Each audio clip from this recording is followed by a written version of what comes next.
build.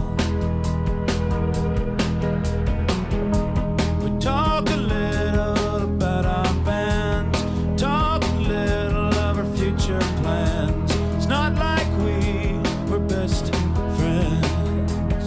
Why, what do we do? The number scheme comes back to me. The times beyond our heartbeat. Bit of a hypnotic song. I feel that one. Tragically hip. Escape is at hand for the traveling man.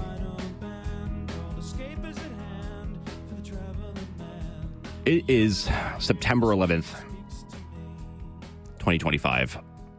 And I've been really debating how to open the show today for a few weeks now since I saw my name on the schedule for it. Because I'm going to take you back to a couple of months ago and my drive to work. I kept passing this one house that was flying an American flag. And it was really needling to me at a time when we are currently in this disagreement with the U.S. Seeing somebody fly an American flag kind of feels like a slap in the face. It doesn't feel right. It feels like almost looking at somebody who's acting like a traitor. But on days like today, it kind of makes you readjust a little bit. Because this is just a moment in time. This is just another second going by. And it was really tough for me to kind of come to that conclusion. Even though I see this person flying American flag at a time where we are disagreeing, I can accept that we are all the byproduct of our past, our present, and what we will do in our future. And I don't know why it's so hard to talk about, but it is. Because we've worked so closely with the U.S. for so long. And 9/11 is an incredible glimpse into that. You know, we had firefighters and first responders go down to New York on that day to go and help on a moment's notice. And I think we want to return to that at some point. And while it might not be the right now and what's happening in this second, I think that there is still a future to work with them. And it might be different than what it is right now. But we are brothers by landmass. We are companions by where these two countries have set up. And things are very tough right now because our brother, who we thought we were working with through times of strife, has now suddenly turned their back on us, essentially. So I'm going to go back. So let's go past. Let's hear from the current president, September 11th, 2001. He made an appearance on Fox News 5 in New York. And getting information to you as fast as we possibly can and making sure that it's accurate at the same time. So Donald Trump is on the line. I mean, we know him as the man behind lots of real estate in Manhattan. And of course, Donald, I understand you were actually a witness to what happened this morning. Well, I have a window that looks directly at the World Trade Center, and I saw this huge explosion. I was with a group of people, and I really couldn't even believe it. And even, I think, worse than that, for years I've looked right directly at the building. I'd see the Empire State Building in the foreground and the World Trade Center in the background, and now I'm looking at absolutely nothing. It's just gone, and it's just hard to believe. Donald, Alan Marcus here. Your building is, the Trump Tower, is one of the great tourist attractions in the world. It's well known universally. Are you taking any precautions there in light of what happened at the World Trade Center? Well, Alan, we've always had, as you know, very, very strong security, but there's very little you can do about planes crashing into a building. I mean, you look at Larry Silverstein, who's a terrific owner in New York and a very good friend of mine who I just called. I was very worried about him because I assumed maybe he was in the building. He took possession of the building 1 week ago. As you know, he just bought the World Trade Center. Right. And he was in his office, and he was getting ready to move into the World Trade Center over the next 2 weeks. So when I just spoke to him, there's nothing you can do when people are going to be bombing planes at your building. Now, Donald, I guess maybe the world is going to be changing, and maybe you're going to have F-16s flying all over the city, etc. But it's a pretty tough situation. Donald, you have one of the landmark buildings down in the financial district, 40 Wall Street.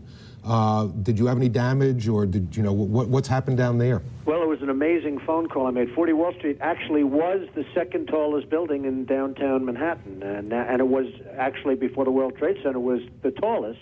And then when they built the World Trade Center, it became known as the second tallest, and now it's the tallest. And I just spoke to my people, and they said it's the most unbelievable sight.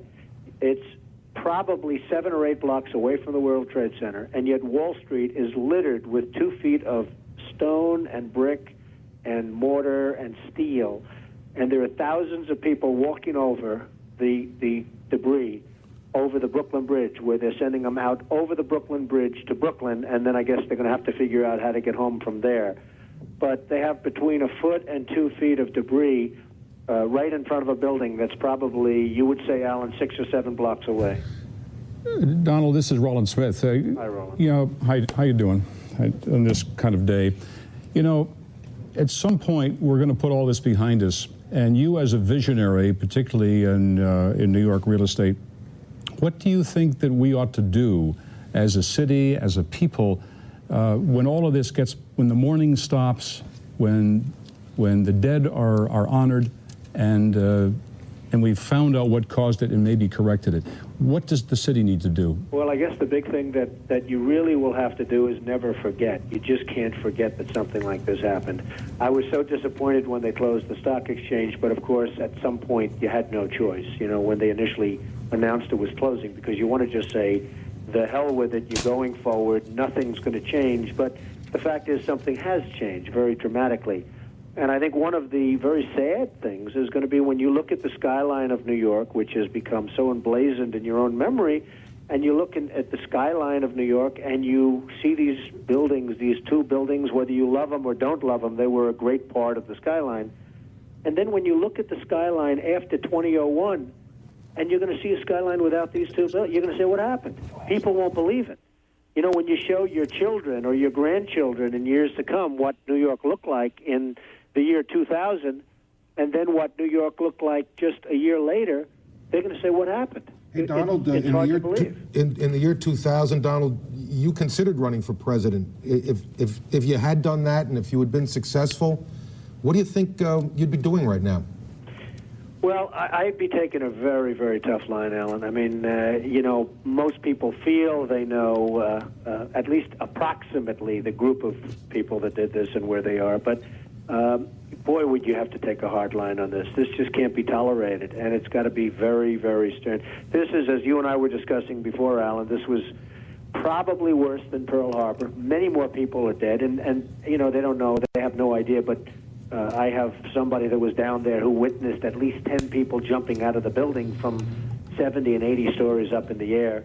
I mean, you probably have 25 or 30,000 is the number I've heard, but I would think would be much more than that. I think the most of the damage will be caused not by even in the building in terms of the people dead, but by the people on the streets from falling debris. So that was the day of. That was Donald Trump, September 11th, 2001. A few days later, one of a personal hero of mine, Jon Stewart, took to The Daily Show. And he recounted his time when he was young and Martin Luther King was assassinated. And he talked about, you know, that feeling then and what happened. And then he connected it to Martin Luther King's dream of everybody working together hand in hand is what was happening now at Ground Zero.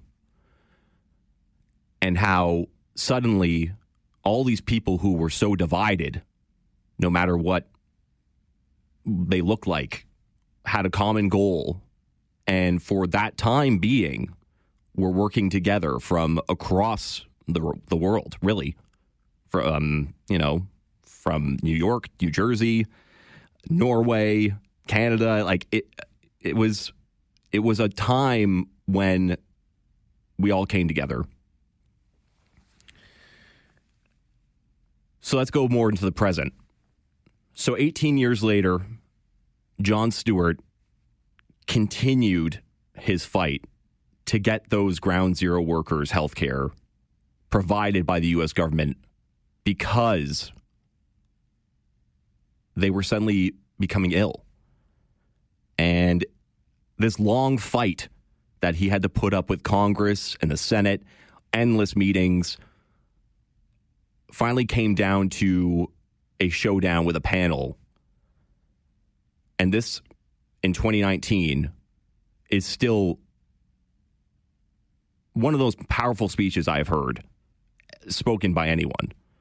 So this is Jon Stewart, 2019, speaking about the first responders who are at ground zero and their time from 2001 to 2019. As I sit here today, I can't help but think what an incredible metaphor this room is for the entire process that getting health care and benefits for 9/11 first responders has come to. Behind me, a filled room of 9/11 first responders, and in front of me, a nearly empty Congress. Sick and dying, they brought themselves down here to speak to no one. It's shameful. It's an embarrassment to the country, and it is a stain on this institution. And you should be ashamed of yourselves for those that aren't here, but you won't be. Because accountability doesn't appear to be something that occurs in this chamber. We don't want to be here. Lou doesn't want to be here. None of these people want to be here. But they are, and they're not here for themselves. They're here to continue fighting for what's right. The official FDNY response time to 9/11 was 5 seconds. 5 seconds. That's how long it took for FDNY, for NYPD, for Port Authority, for EMS to respond to an urgent need from the public. 5 seconds. Hundreds died in an instant. Thousands more poured in to continue to fight for their brothers and sisters.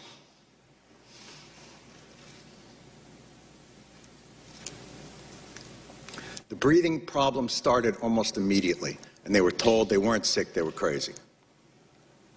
And then, as the illnesses got worse and things became more apparent, well, okay, you're sick, but it's not from the pile. And then, when the science became irrefutable, okay, it's the pile. But this is a New York issue. I don't know if we have the money. And I'm sorry if I sound angry and undiplomatic, but I'm angry. And you should be too, and they're all angry as well. And they have every justification to be that way. There is not a person here, there is not an empty chair on that stage that didn't tweet out, "Never forget the heroes of 9/11. Never forget their bravery. Never forget what they did, what they gave to this country." Well, here they are. And where are they?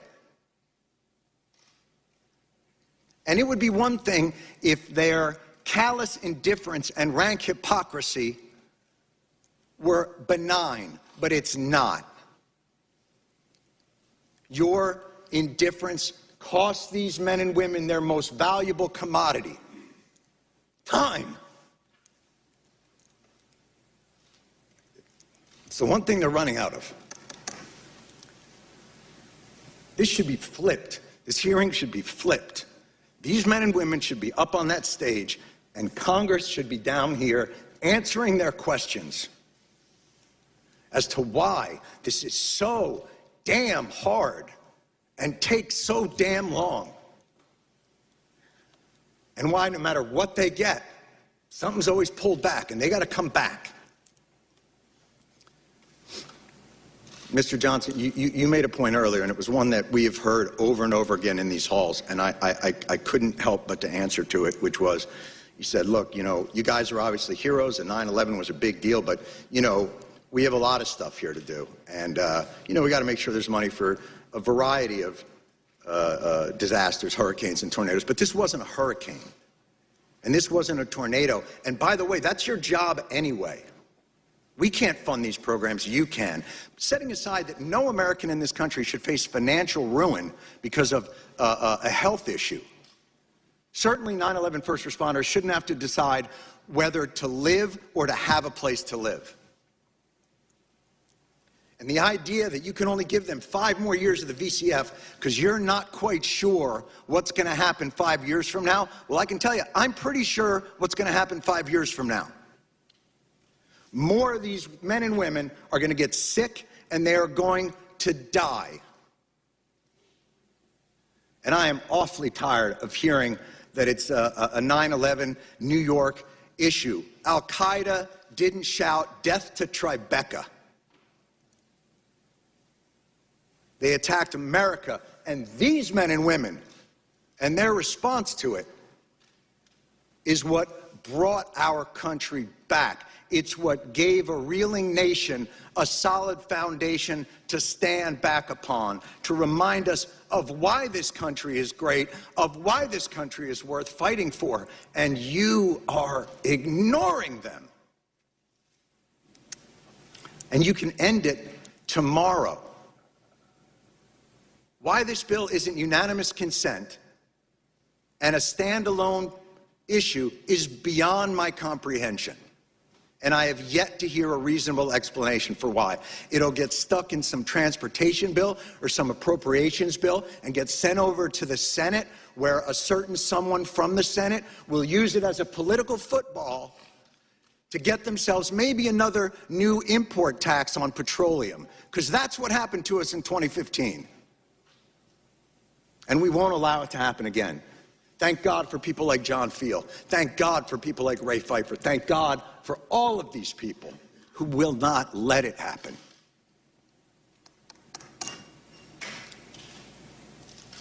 They responded in 5 seconds. They did their jobs with courage, grace, tenacity, humility. 18 years later, do yours. Thank you. Jon Stewart making a very strong case. There are still people in the U.S. who have that point of view. It's not all negative. It's not all bad. It's what you do. You know, it's your character. It's those years that go by that define you. So what does this future look like of Canada and the U.S.? Because I don't know, but I do point to this day as a day that we were able to come together and work together. And that should never be forgotten. We're going to take a quick break. When we come back, you can call in. We can talk about it more. And I just want to say that I am unbelievably proud of every first responder in this country, because it's not an easy job. And you didn't get a whole lot of thanks for it. But days like today, I think that we should really sit down and be thankful for everything that is provided to us in this country and everything that we have and everything that we continue to gain. This is the Mike Farwell Show on 570 News Radio and Rogers TV.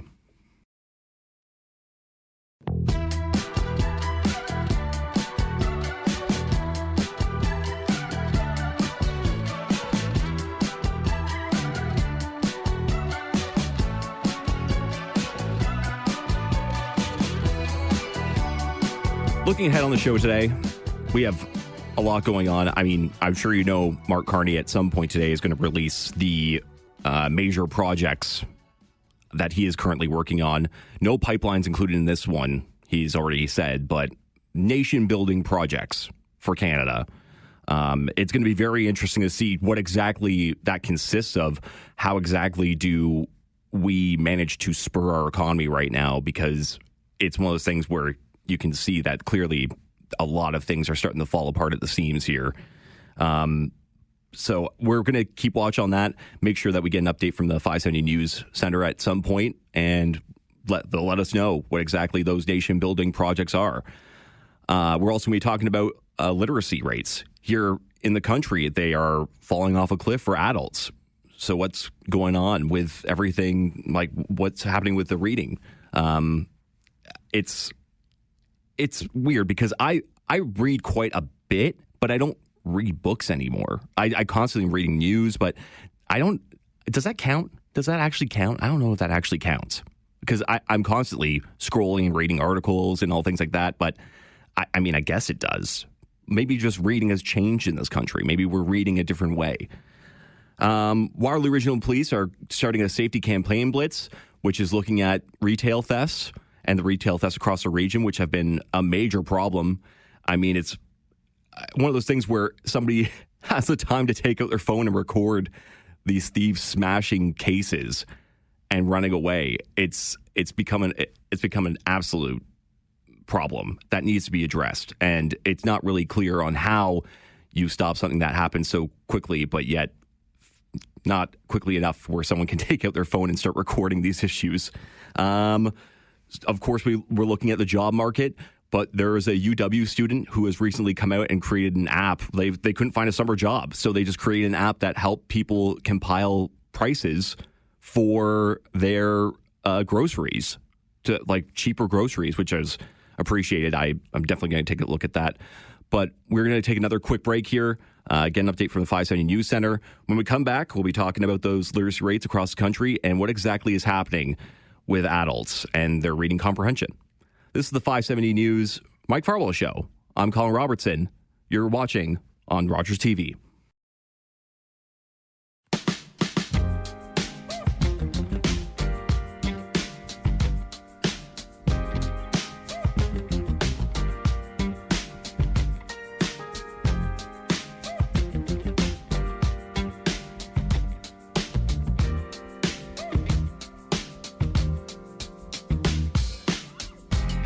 Literacy rates in this country are continuing to drop, and I mean, I'm going to be held accountable for it because I know read so good or speak so good sometimes. So I'm sorry. Melanie Valson joins us now from the United for Literacy. And you're the CEO, Melanie? That's it. Good morning. Good morning. How are you today? Good, and yourself? I'm good. So what do you think is this drop in adult literacy rates? What do you think is contributing to this whole issue? So, well, first of all, thank you so much for having me and for discuss this important issue that all Canadians should be aware of, because I think it's going to take all Canadians, our governments, business sector, and, just regular citizens to solve this issue. You just said it. We have the latest data regarding literacy rates in the country is showing a trend that's not going in the right direction. Several reasons for this. There's several factors that make adults struggle with literacy. It can be that people are caught in a cycle of poverty that is intergenerational and do not have necessarily the resources to be in a situation where they can learn and maintain their literacy skills. There's people with disabilities. There are people also, let's face it, that there's groups of people in this country that have been more marginalized and that did not necessarily get all the support they needed from, the school system, the formal school system. I'm not blaming the formal school system at all.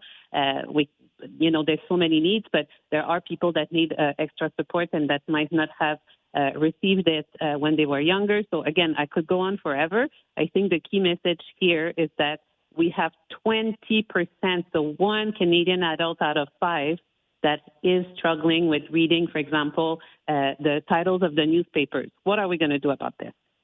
We have some solutions. You have some solutions. I mean, I hope so, because it's one of those things where you don't really think about adult literacy. You always think about, children growing up and going through school and learning how to read and getting the support as they kind of grow up. But when it comes to adults, I feel like that is a little bit harder to kind of attain. Exactly. And so it starts, you are so right, it starts with our young children. I think that it starts when children are in the womb and as they grow, when they get the support they need and the exposure to the printed word, to stories, to vocabulary, then they grow up to being, school-age children, youth, and then adults that have strong literacy skills. But again, not every child in this country is born in a family where there is this extra support or the knowledge that is required or the skills that is required to, start reading stories from a very young age, playing with ABCs. So to me, this is really linked to maybe broader social issues such as, again, poverty or, the low literacy levels of adults that are then in turn not able to necessarily, not in a position to help their children thrive when it comes to literacy. So we really have to start working on literacy at a very young age, and also so that prevention, so that we can avoid having to do so much remediation. But right now, again, we have a big portion of our adult population that needs to be supported so that they can get back into learning and improve their literacy levels. And it's not just for them as individuals or for them to support their families, as I was mentioning earlier. When the latest studies also say that or showed that if we would raise by 1% the average of adult literacy scores in Canada, this could translate into $65 to $67 billion for the economy. So literacy is, yes, it's a tool for individuals, but it's also a great lever for our economy and our communities. How exactly does literacy translate into economy? That's a very good question. Well, how does it translate to economy? When you have a population that is fully literate, you have a population that has that is able to contribute to the economy because they have jobs that are stable. They can get promoted. They can contribute to the local economy in their community, but also because their revenues or their income is higher, they contribute even more to they're paying taxes, etc. So the more you have a literate society or society, the more you have a society that's healthier, also that it doesn't cost much to the health sector, that doesn't get involved with necessarily with criminal activities that are related to being in poverty. So there's so many benefits, again, for individuals, but for our entire economy and society. This is why where myself as the CEO of United for Literacy, but with a large number of other organizations across Canada, we're really calling on all levels of government to get involved and to help us kind of think up of a strong and solid and efficient national literacy strategy so that we can start working on those literacy levels so that everyone can participate in the economy and be healthy, be thriving, and be participating in the decision-making processes of this country as well. Mm-hmm. Melanie, how difficult is it to get new Canadians and immigrants, on track to basically become part of this process? Because I feel like the second that, we have people who are coming to this country in search of a better life, are trying to learn, not just one language, but in some cases two, and adding on top of their language. How difficult are barriers right now to basically provide them with a space to learn English and French right when they come into our country? Yes.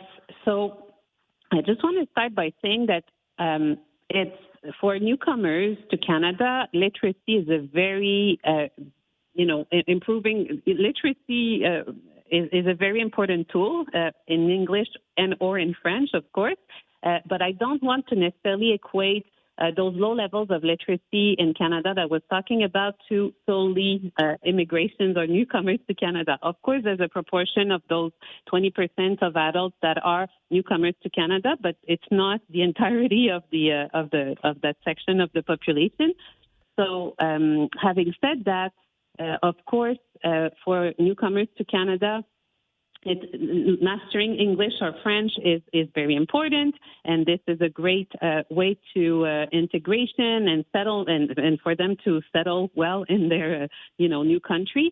Unfortunately, as we've seen across the board at the federal level and at the provincial level across the country, a lot of the English as a second language or French as a second language programs have been cut because we've also cut the number of newcomers that we're welcoming in this country.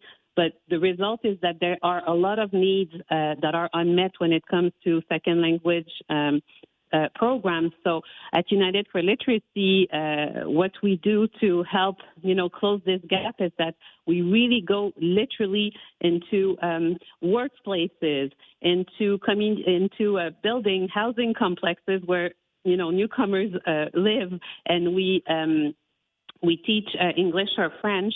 I would say like the basic, I always call it like the first response kind of literacy, so that moms and dads at least have the first few words and sentences and the confidence to use those words and sentences to go register their child to school or to start looking for employment. So, there's a big gap there when it comes to second language programming. The gap is growing, and we're really, really working hard with a lot of our partners across Canada to help close that gap.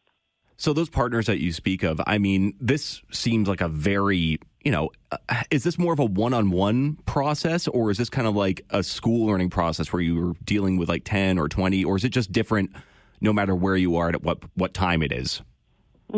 So at United for Literacy, across the board, in Kitchener, but also across Ontario and across the country, we work with community partners such as detention centers, newcomer settlement agencies. We work with schools. We work with community centers, different organizations that are already reaching the children that we want to serve or the adults that we want to serve. And then we develop a partnership with those organizations and a program that will really, really respond to the specific needs of the population that we're reaching out to or that we want to serve or support. And so we work sometimes one-to-one with a child or with an adult, and sometimes we work in small groups. Across the board, our ratio is really one volunteer, for example, with two or three individuals if we do small group work. I will say also, I just mentioned volunteers. Our work across Canada and across Ontario is done by our staff. Like, we have about 140 staff across the country, but we also have a huge network of volunteers. A big bunch of them being in Kitchener, actually, for our Kitchener listeners. We have more than 100 volunteers in Kitchener that are and more across the country that are also helping us deliver our programming. So we always make sure that we have, individuals that are there to set up the program and support it. But we have a lot of volunteers that join our ranks to actually be matched with a learner, whether it's a child or an adult, to help them either acquire language skills, like we were talking about earlier, or improve on their reading and writing and digital literacy. How successful do you feel this program is? So the success of, if I talk about the United for Literacy successes, I would say that, the numbers speak for themselves. So for us, it's very important to measure our impact, the impact of our activities, and we do so on a yearly basis, of course, both with our children's program and our adult program. And just to give you a few numbers, if I look at our impact in the Kitchener Waterloo program, we saw that with our children programming, 88% of our learners have improved their reading skills. We have 94% of our children and youth learners said that the program has helped them a lot when it comes to, their academic path or acquiring skills that will help them to be successful in their at school, basically. We also, by the way, make sure that we talk to the parents of our young learners to see also, to have more than just one perspective. And we have almost 80% of the parents of our young learners have noticed an improvement in their child's confidence and their communication skills and even in their social skills. I mentioned this because this is very important. Literacy, it's not just about reading and writing. It's also about developing the confidence that's needed to, be curious, to ask questions, to have some critical thinking skills. So I love it when parents tell us, hey, my kid not only improved their reading and writing and math, for example, by going through your program, they also improve their communication skills and the way that they relate to others. I think that's very powerful. That is very powerful. I'll say that myself. Melanie, how exactly does the organization work? Are you getting government funding? Are you basically taking donations?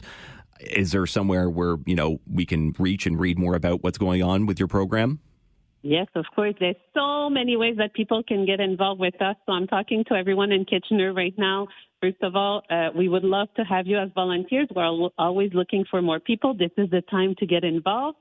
You can get more information on our website, www.unitedforliteracy.ca, about volunteering. But of course, in order to continue to work in the Kitchener area and across Ontario and Canada, we need some financial support. So if anyone is interested in donating for literacy, you will also find a big donate button on our website. Again, unitedforliteracy.ca. And we would love to. We are honored to continue to serve the population of our young learners in Kitchener, Waterloo, and the more people will get involved in the region, the better it will be. Well, thank you very much for that. And just before, I let you go, is there any one success story that kind of sticks out in your mind with this program? Well, so many come to mind. When we talk about success, I think it's important to, what I think the success is, especially for the region of Kitchener-Waterloo, is that we've been around for a long time and we're really part of the support system of the school, the formal school institutions, if I can say. So we know that school boards are doing the best they can and they're doing a fabulous job in, basically raising our children and making sure that they have all the skills they need to succeed. But again, the fact that for so many years now we have volunteers from the community of Kitchener-Waterloo that are able to be there in support of those who need the extra support to succeed, to me is really kind of it's a powerful thing. And it's a great story to know that the community of Kitchener-Waterloo is kind of mobilized around literacy and in making sure that those who need extra support get it so that they can continue to be successful in schools. Well, thank you very much for that, Melanie. I agree. I really wish you the best in this program and how much it brings to people's lives and confidence, and it's a wonderful thing that you're doing. And thank you very much for taking your time to speak with me. Thank you so much for having me. I really appreciate it. Thank you, Melanie Valstein. She is the CEO, United for Literacy, and I just got to say that it's special to be able to head a program like that and really try to help people who need help. And adults are obviously very tough to reach in something like this because there's a lot going on, in your adult life. I mean, if you're working and you're just trying to get through the day raising kids but having trouble reading, I mean, it affects you every single second of your day. So, Melanie, thank you very much for taking the time.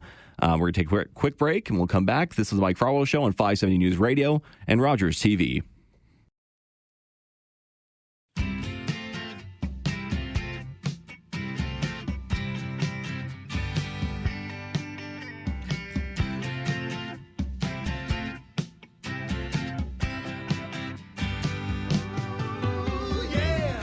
Welcome back to the Mike Farwell Show. Colin Robertson sitting in for Mike Farwell today. Currently, the newsroom is following the story of Charlie Kirk and the assassination of him yesterday at a Utah school. Right now, just reading off of my social media feed that basically the FBI says that they have pictures of the suspect. They believe he's a college-age student. That video, by the way, is one of the most horrifying things I've ever witnessed. If you have seen it, it is disgusting. It is one of those things that just you watch, and I don't think that anybody should watch it. It is violent. It is extremely violent and tough. But Kash Patel of the FBI tweeted yesterday that they had caught the person and then later retracted that message saying that they were still looking for the shooter. The FBI now says that they are currently tracking the shooter and that they believe it's a college student. So we will head over to the 570 newsroom to get more of an update on that in just moments. When we come back on the Mike Farwell Show, we'll be talking to a police officer about a safety campaign blitz about retail thefts. A lot of them continue to happen across the region where it's just smash and grabs, groups of people running in, just destroying display cases, grabbing what they can, jumping in their car and getting where they need to go as fast as possible. So we'll hear more about that coming up after this break. But you're listening to the Mike Farwell Show. I'm Colin Robertson. This is 570 News Radio and Rogers TV.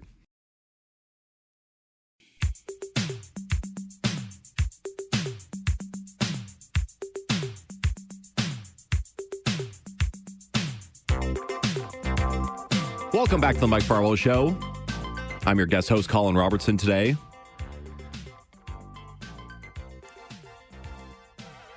Now, when we talk about smash and grabs, I mean, it's one of those things where it's such a dangerous situation because you have no idea what exactly those people are willing to do to get away.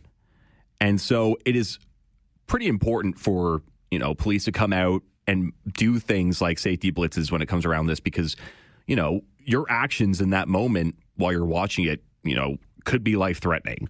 So we are going to go to Josh Shemko.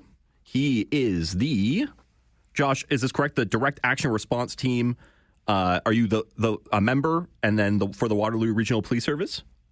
Yeah, you got it. That's my day-to-day role. And then with this project in particular, I've just been assigned to do some coordination around this initiative. Excellent. Josh, thank you for joining the show today. Thanks for having me. Now, we have seen a lot of smash and grabs in the last few years, especially in the region. It's do we have the statistics? Are they becoming more prevalent? There's certainly something like if we look at our data from 2023, we're looking at a 36% increase from where we would have been at at the beginning of 2023. I would say anything post-COVID in general, a lot of crime stats have just changed drastically, and a lot of those outcomes we're still trying to really understand post-COVID. But in terms of our region in itself, a 36% increase in that time period, so roughly over the last 2 years. And then nationwide in general, yes, I would say those stats are pretty consistent from coast to coast. Now, in terms of safety blitz, what does a safety blitz for something like this look like? When we get involved with a safety blitz, I would say it's a more directed, intentional response to deal with a specific problem and target that behavior. So when we brought on these safety blitzes, the intention and the idea behind it was to pick locations that were enough cause for concern for us to reach a list of top 10 locations that are a challenge. And then beyond that, it's really targeted to address some of the prolific offenders and organized criminals that we know are targeting these locations during these times. So a lot of these groups are super organized. They're not just working here in Waterloo region. They're actually working across the province, across the country, and they could be here in our region in the morning and then off to the east side of the province by the afternoon, and 2 days later appear on the west coast in some circumstances. So when we target these blitzes, the intention is to interdict this crime in real time. So we're not just responding to it. We're actually there, and we're hopefully intercepting it while it's transpiring or prior to it transpiring. Now, I kind of alluded to it getting into you, but talking about, usually these are malls that, there's many people surrounding them, kind of looking at what's going on. Part of the safety blitz, is there any kind of education of what these, innocent bystanders should be doing at a moment when, somebody, a few people run in with hammers, start smashing glass? Yeah, that's always a good topic to discuss, and everyone's always keen on what we can offer to give them advice to keep them safe. And the safest, simplest answer is every circumstance is so unique, and we're not always there in those moments, and people really have to take care of their own safety first. The criminal code's always going to outline citizens' powers and authorities to protect themselves or preserve life. When it comes to dealing with these individuals, we like to really push that advice out to the public that the police are trained professionals. We have a lot of training. We spend a lot of time on apprehending people who are committing criminal offenses, and we like that work to be reserved to us because it's more predictable. It's kind of a baseline standard of advice we can offer in all circumstances. But there's no one-size-fits-all for these circumstances. So people in general are really good witnesses, and we want to keep our witnesses safe. So we ask people to make sure that they're not putting themselves in harm's way. If they can get to a position where they're able to give us updates, the sooner we get the calls for service, the better. It gives us the best chance at apprehending these criminals and bringing them before justice. And it also just makes sure that we're mitigating risk and containing risk to the public. So those calls to 911 are critical, remaining on the line. And believe it or not, for an everyday person, even just a simple call to 911 is going to be challenging enough. Humans are just wired in that fight or flight stance, and more often than not, the body's wanting to engage in that flight response, which is completely fine. So if people have the capacity, those calls to 911 are great. The 911 systems are becoming more and more equipped, so we're able to get that information and that data a lot quicker. It's not necessarily up and running yet, but before long, even photos and videos are something that 911 centers will be able to take in real time. So these are all enhancements that we think will keep people safer and not necessarily require them to be put in harm's way and allow us to do the work that we have to do. That's interesting. So there's currently a system that's being put in place, or is it being test piloted with sending pictures and video to 911 call centers to relay more visual information? Yeah, so the federal government's updated changes to our 911 systems as a whole from coast to coast, and these changes are underway now. You'll see police services adopting NG 911, and that's just an overall update to our system. So really, if you think about it, incoming 911 systems are just being digitized, and it's allowing the capacity of real-time technology. Now, the status of receiving photos and videos, that's not necessarily something that's active or open to the public, but that's something certainly down the line that our service and other services would have instruction around when that does go live. But this system would be universally adopted across the country, and it's something we'd see integrated into a lot of call centers. Well, that's fascinating. Yeah, let's go back to, I guess, the safety impacts of this. When a smash and grab tends to take place, the response time is always based on, a 911 call. How often in these smash and grab scenarios are you able to get to the scene with the suspect still around? It's hard to give you anything granular that we could kind of throw a number at with you, because those circumstances are going to be so unique. But I can speak to a year and a bit ago, our service had a great example where members of Waterloo or North Patrol Division had a really good team response to this, a similar instance, and interdicted that crime in real time and caught the offenders. That was something where we had looked at certainly as a benchmark within our service of people being happy with that outcome. Obviously, we want to intercept that crime.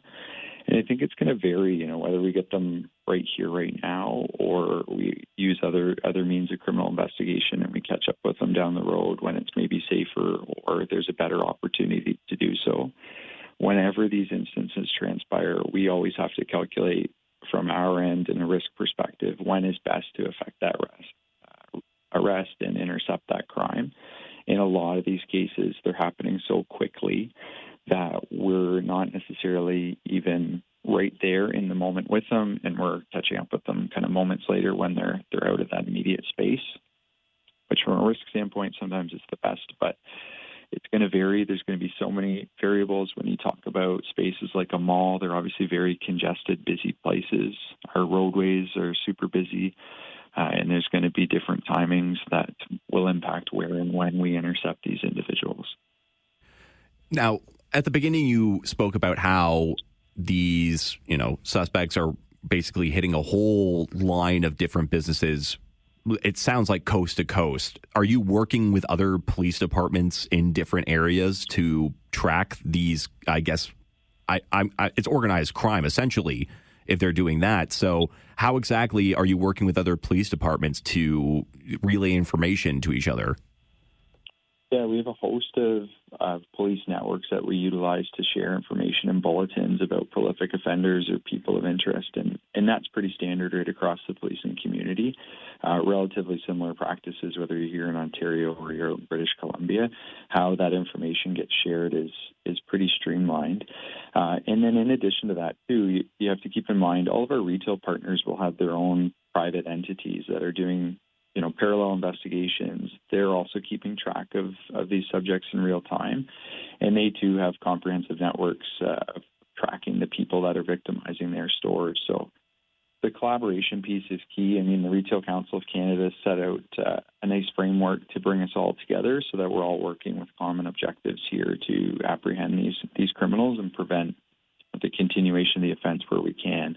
So I'd say between police partners and then private entities, there's a pretty extensive network of information accessible that we would rely on to link these cases together, because it's important that the full scope of justice is understood when we look at, the magnitude of their victimization or the cross-jurisdictional victimization to multiple communities, because it's not just one community that's impacted by it. Ultimately, that's going to impact the sense of safety across the country and all these communities that are being targeted and victimized by this style of crime. Could you see something like the task force, like the National Task Force, when it came to like the carjackings and vehicle thefts kind of being implemented in this at some point down the road, since this seems to be an ongoing issue with policing? Yeah, and these are things we learn about. Policing's not a static entity where we only have units that exist for periods of time.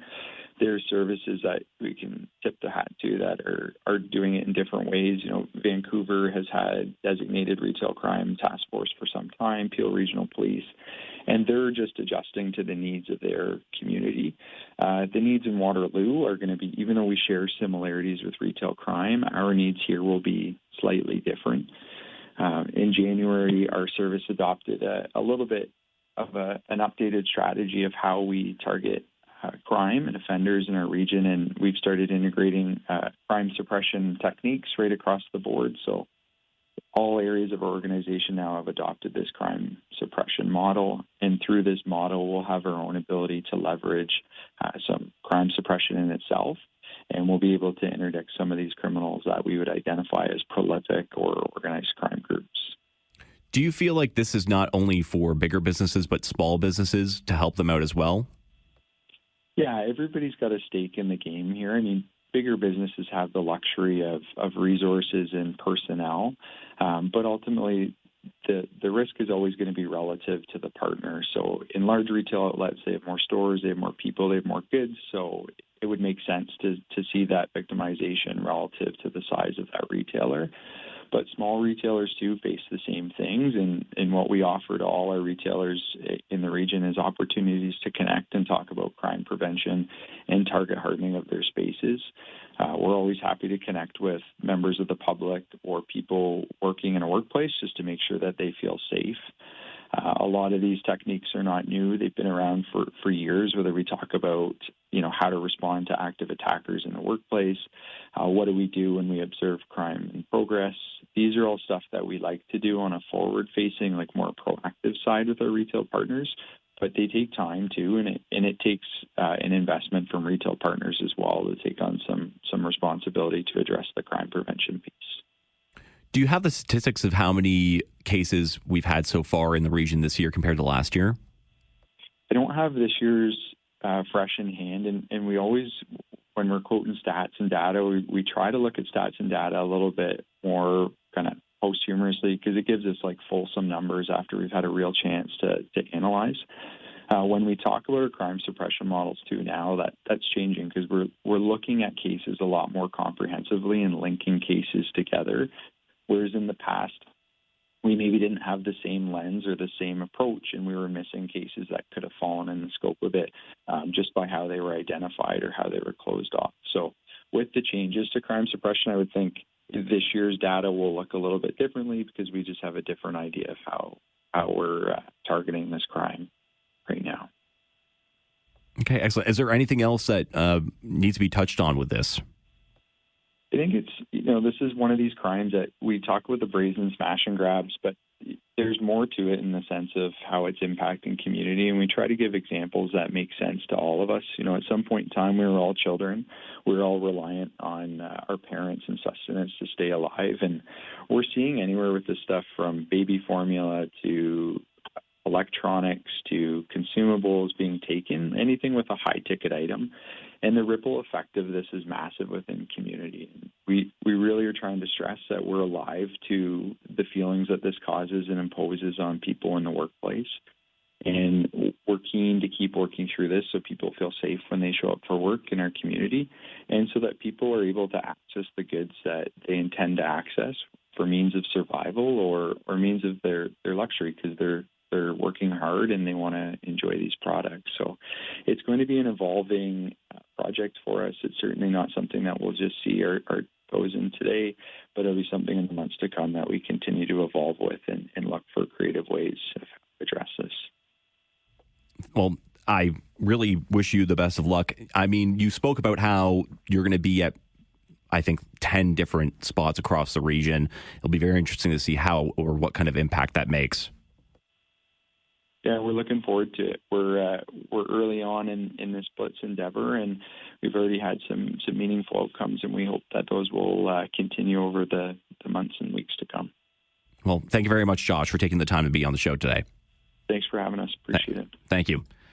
Josh Shemko, Waterloo Regional Police Service. He is part of the Direct Action Response Team, Retail Safety Crime Blitz. It's interesting at the end there, he talks about, the brazen smash and grabs, but there is, baby formula, means of survival here. The economic aspect of this whole thing where we're looking at, people stealing phones or whatever, smashing up kiosks, getting that, but there's also those ones where, it is more of a survival aspect to it. Maybe they're not reselling the item. Maybe it's just for themselves to use, which is one of those things where in this economy, things aren't cheap, and, work might be harder to find for some people. So means of survival at any cost kind of plays a part in it too.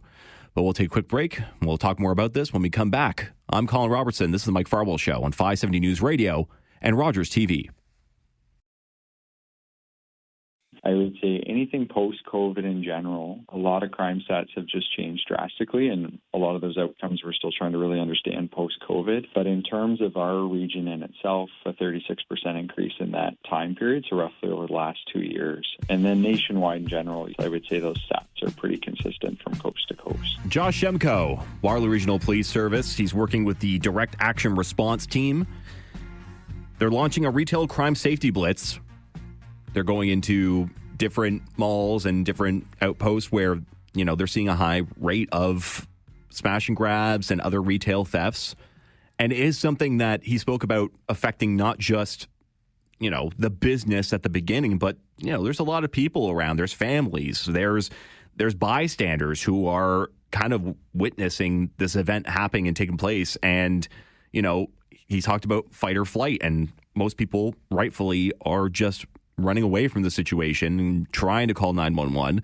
And he was talking about how quickly they respond to things like this with, the call of 911. And it just seems like there is no real prevention of this. There is no minority report trying to figure out where this happens, what happens next. But these crimes are taking place, and they're not just affecting like one or two people. It's a business. It's people walking by. I remember last Christmas season, there was a smash and grab at Conestoga College, or not Conestoga College, Conestoga Mall. And it was at the height of Christmas shopping season. There must have been hundreds of people around when that happened. The mall had to close down. It was, it made a big impact, not just on the people in the store, but across, the region who were just trying to do some Christmas shopping at that moment. I'm going to take one call here. Do this quick. Jason, you're on the Mike Farwell Show. How are you doing today, Jason? I'm doing all right. I think our police do a pretty good job, actually. But it's our court systems and that are just absolutely useless. There is no punishment. I heard you were talking about that one principal that sexually assaulted all these children that were under him, and he got less than 3 years. There's no punishment. You steal from a store, and you'll be out before the police officer's done putting the inks dried on the paper for your paperwork. It's absolutely pathetic. And the fight or flight thing there, I just heard you talking about. It's well, you have to fight because if you're not even allowed to defend your own home. Somebody came into somebody's house with a crossbow, and he got him with a knife, so he had a lesser weapon. And the other guy brought the fight to him, and now the guy that he's protecting his house and his family, he's in trouble. So, I don't know, we need serious change in our court systems because it only protects criminals. Yeah, Jason, thank you for your call. Yeah, I mean, there is a lot of things going on with the whole bail and court system right now, which are obviously adding to this where, there does need to be bail reform. There just does at this point. But what exactly does that look like, and how exactly do we implement it? Do we need to build more prisons? I mean, do we need to build a different space to house people who are on bail? It's a whole can of worms with that. But we got to take a quick break, get a news update. This is the Mike Farwell Show. I'm Colin Robertson. This is 570 News Radio and Rogers TV.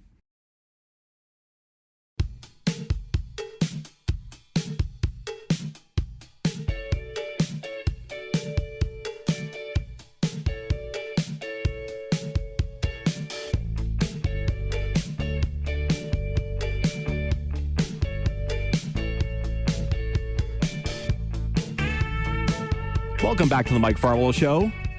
I'm Colin Robertson, guest hosting for Mike Farwell today. Now, through our segments, you may have noticed a little bit of a connection with economic issues right now and job issues, and that's going to continue right now. We have on the line Henrietta Van Niekerk. Now, her story is incredibly interesting to me because somebody who wasn't able to find a job over the summer and just creating an app that helps you shop better is one of those things that I desperately need right now, Henrietta. She joins us live. Henrietta, thank you so much for joining us.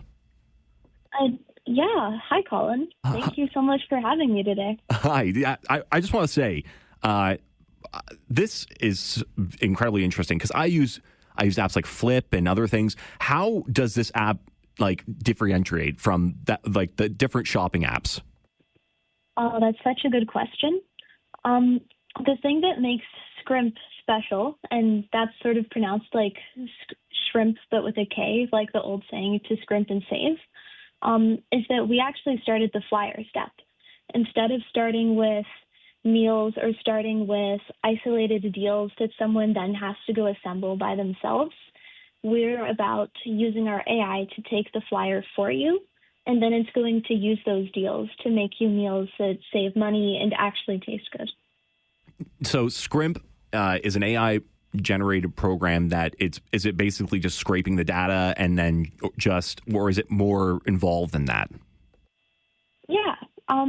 So what we do is using public flyers that are available online in the Kitchener, Waterloo, Cambridge area.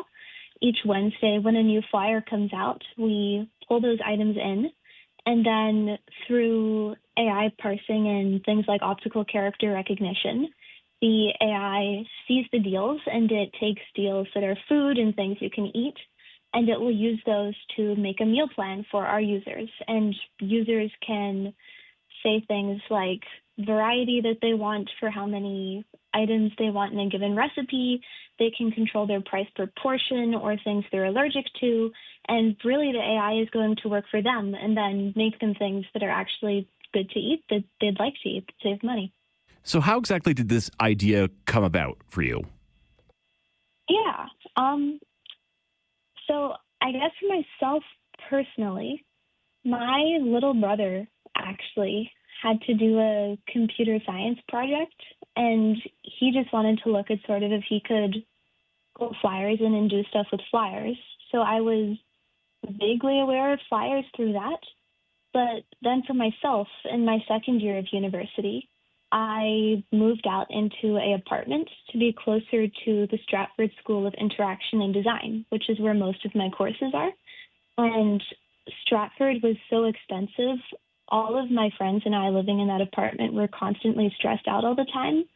I was budgeting and saving, and I felt so guilty for grabbing a coffee between classes if I needed a little pick-me-up. And to me, that's where I kind of felt like something was actually broken and someone sort of needed to do something about it. So while I didn't immediately do something about it because I was busy being a student and doing school, when this co-op term came around and I wasn't able to secure a placement because my offer was unfortunately retracted due to other circumstances, I decided why not try making something.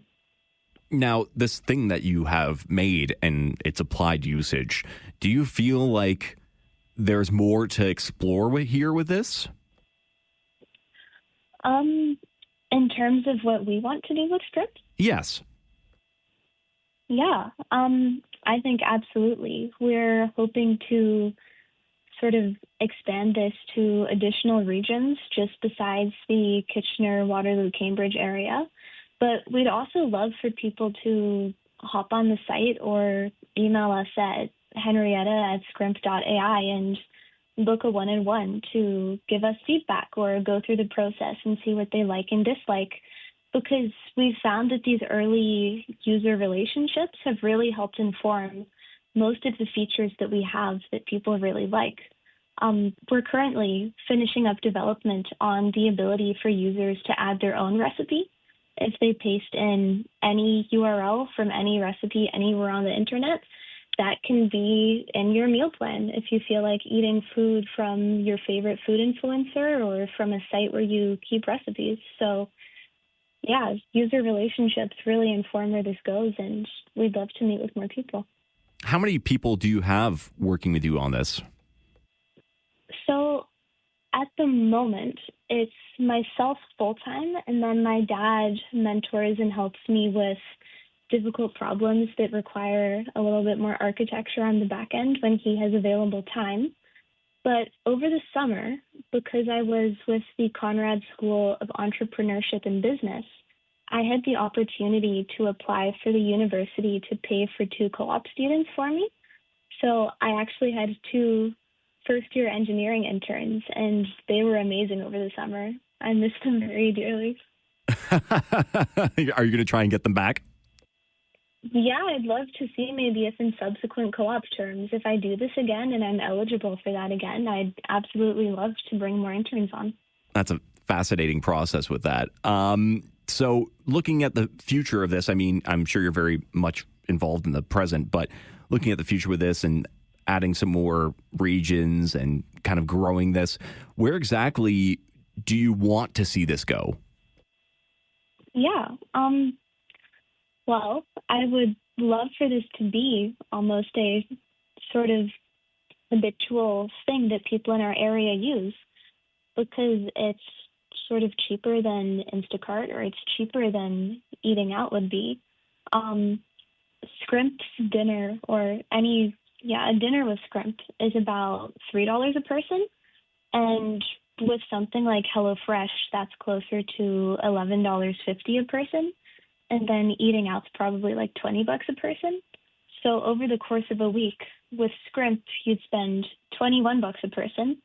And that would be like $80 with HelloFresh, or $140 if you ate out every night. So I'd love to see more people start to use this and save money through it, and see where these early user relationships go to help it expand more. So is this app available on iOS and Android? Is it everywhere right now? So this app is a web app, actually. So if you just go to www.skrimp.ai, then it's live for everybody at the moment, regardless of your type of device or your web browser or everything else. Okay, Henrietta. Is there anything else we need to know, should know about this app? Because it's fascinating to me, because, somebody who does cook quite a bit and enjoys cooking. What exactly are some of the best features that I can find on this thing? Yeah. So I think that would be that you go to the site, and because we've built it lean on purpose, really all you need is your email to save your preferences and stuff. But then you just tell us where you're based, so that we show you the grocery stores nearest to you, your family size or how many people you're feeding, and then sort of the individual, like your likes and dislikes or allergies, or how much you're willing to spend per portion, and then Scrimp kind of does the rest. And I think that's really elegant, because there's a lot of detail there. So people who have a larger budget can do that, but people who also really are trying to save in a given week or month are also able to use Scrimp. And I think once that add your own recipe comes out shortly, it's going to be really exciting. It does sound very exciting. Are you kind of happy that you didn't get a job over the summer now and managed to develop this thing? Yeah, I think initially I was a little bit crestfallen, because I sort of had a plan on lock, and it was going to be like, this is what I do, and I'm going to graduate and be this, like every 20-year-old thinks. But this kind of turned my life upside down for the better, and I really would love to continue with it and maybe look at an accelerator program after graduation, or see how far I can take this to help people in the community. Well, I think there are a few tech people in this region. So yeah, I really think that I think if you keep pushing it, you'll find some interested eyes. But I'm incredibly interested, so I'm going to take a look at it. Thank you so much, Henrietta, for taking the time to be on the show today. Yeah, thank you so much for having us. And again, we'd love for people to try it, or email us if they want to book a one-on-one and have a direct demo. Yeah, Henrietta, do you just tell us where we can go one more time? Yeah, so you can email Henrietta at skrimp.ai,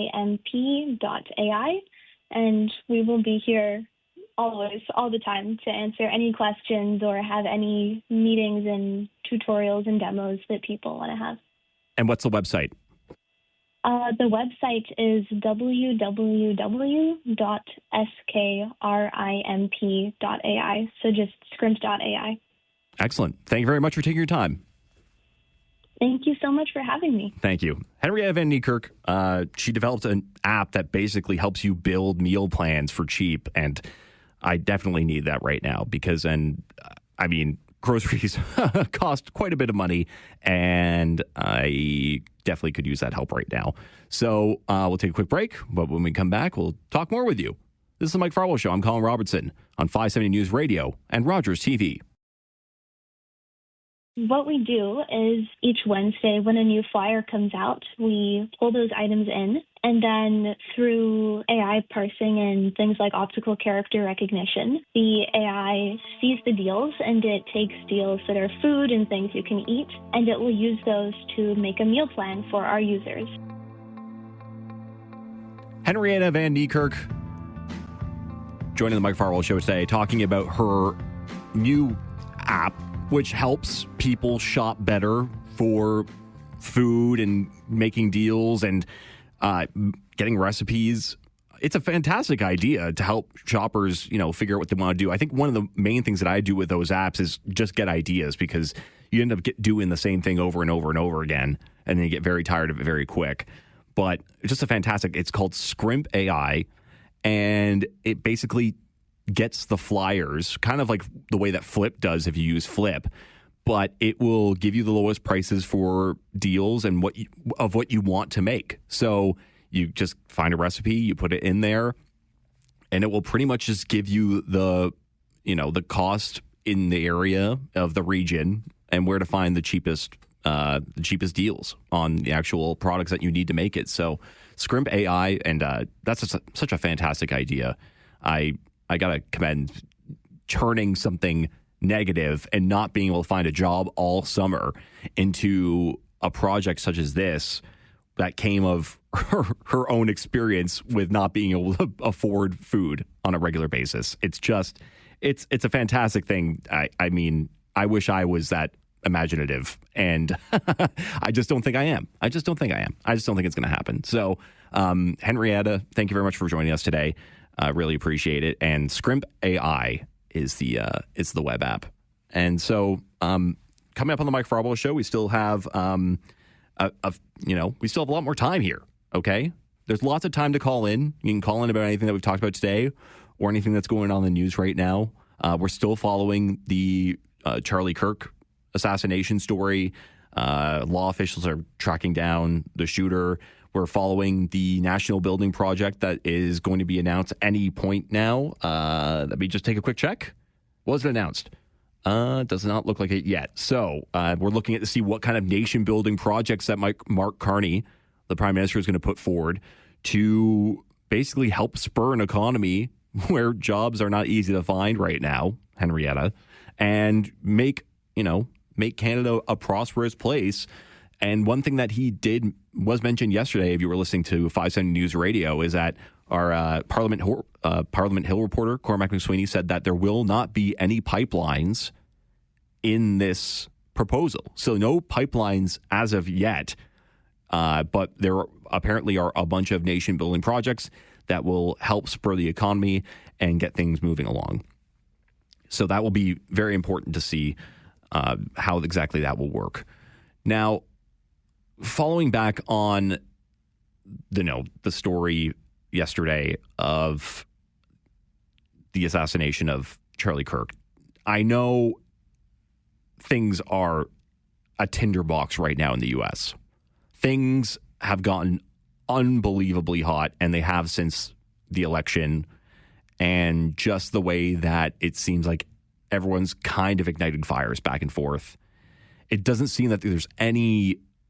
At this point, it doesn't seem like there's any way to cool it down, because, I was reading tweets from both sides yesterday of different ideologies, basically saying between like, this has started a civil war, to, people like Bernie Sanders basically just being like, this is a political assassination and should be condemned.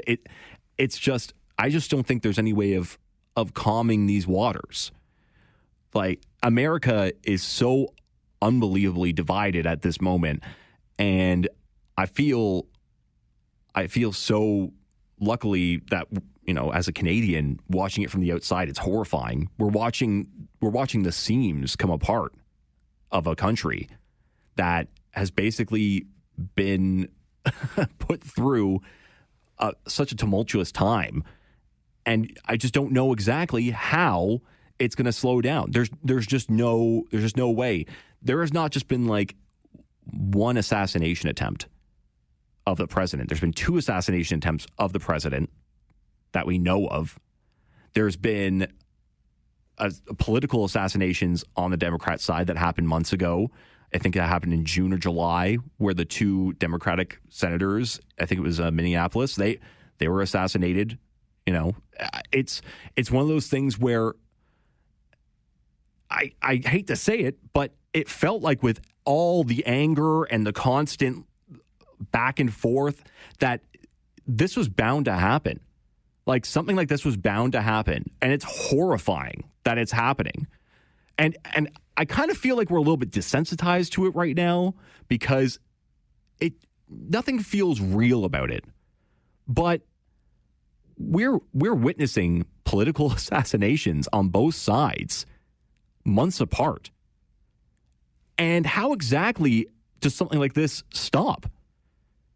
Because obviously there is a war going on. Whether or not they want to admit it, there is a battle between 2 sides in the U.S. who don't seem like they're going to stop anytime soon. And it's becoming unbelievably dangerous because of the temperature that just keeps cranking up. And nobody with power right now in the U.S. seems like they want it to cool down. The loudest voices right now are basically calling for more of this. More like it's just shouting from the rooftops. It just seems like there's no end in sight, and I don't know how this gets resolved right now. And at the beginning of the show, talking about 9/11 and just how it was a unifying piece for everyone across the U.S., across the world, first responders going there and basically helping one another.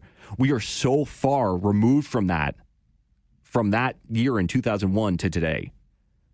I've never seen a country look more secluded in their actions with no way out, digging a hole deeper and deeper than the U.S. And for better or worse, they've been our partners for so long. And they might have turned their back on us now, but eventually that relationship will probably come back. But right now, we're watching the unraveling of a society. Whether or not they understand it or they're desensitized to it, but there were 2 school shootings yesterday. There were 2 school shootings in the U.S. The Charlie Kirk assassination one was at the University of Utah, or a school in Utah. But there was also a school shooting in Colorado.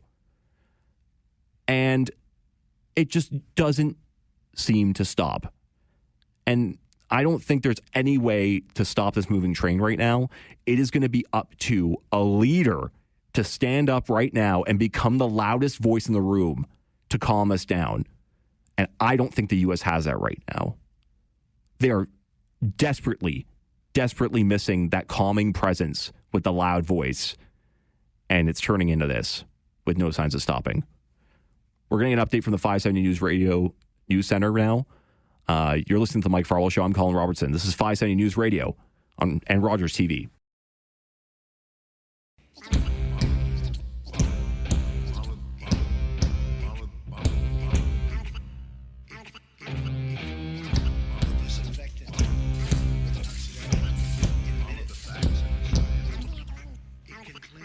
Welcome back to the Mike Farwell Show. And for Mike Farwell today, I'm Colin Robertson. We're starting to get in the spooky season, right? Are we officially in spooky season? I think so. I think the second that it kind of flips over to September, it's gotten cool enough. I see pumpkins everywhere. Things are getting definitely more spooky. And to talk more about spooky season, Ingrid Talkback, she is the director of events for the Fire Hall Museum and Education Center. And I believe there's some kind of spooky event happening this weekend, Ingrid? Well, actually, we've got more than one spooky event happening. More than one? That's way Well, too spooky. Okay, so what it is that the Fire Hall Museum and Education Center, we are starting off Halloween, which is about a 9-week thing in downtown Cambridge, with our event, which is Night at the Fire Hall Museum. We have brought in TOPS, which is the Ontario Paranormal Society, and they are going to be running 4 tours on Saturday, September 13th. The first one starting at 7, the last one starting at 11:30.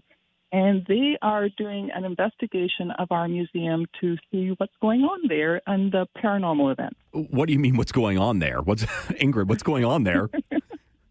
Well, I've been there for just over 2 years now, and ever since we have turned into a museum, one of our founders and directors has been stating that there's events that are happening. So the Ontario Paranormal Society, they are 12 people that are on a team that have been investigating paranormal events since 2007, and they investigate private homes, businesses, where people are experiencing incidences that they can't explain. So they come in with a lot of tools, coming like with video, audio, motion detectors. They take it very scientifically. There's proximity sensors, the whole gamut of things. And they do an investigation of what in the paranormal realm is happening in a building. So that's what we're asking them to come in and do, because some of the events that we've already experienced in that building. Have you experienced any of these events? Have you seen them firsthand? Do we have an eyewitness account, Ingrid? I can tell you what my experiences have been, which are a little bit funny and a little bit strange. So I'm not quite a skeptic, but you really have to prove something to me that's happening for me to go, that's a bit weird. So in the evenings last year, I was working quite late on different exhibits, and I'd be working up in the room that previously, actually, I should backtrack a little bit. Our building was built in 1898, and it was the working fire hall until 1979. So in the upstairs, it used to be the quarters for the firefighters to stay overnight as they were there. And the room that I was working in was previously, part of it was their living accommodations, and the other part was their rec room accommodations. And all of a sudden, I had a very strong scent of cologne, just out of the blue. And I thought, this is weird. And then it happened a few more times, and then other times I would smell cigarette smoke. And of course, you cannot smoke in a museum. That's just not allowed.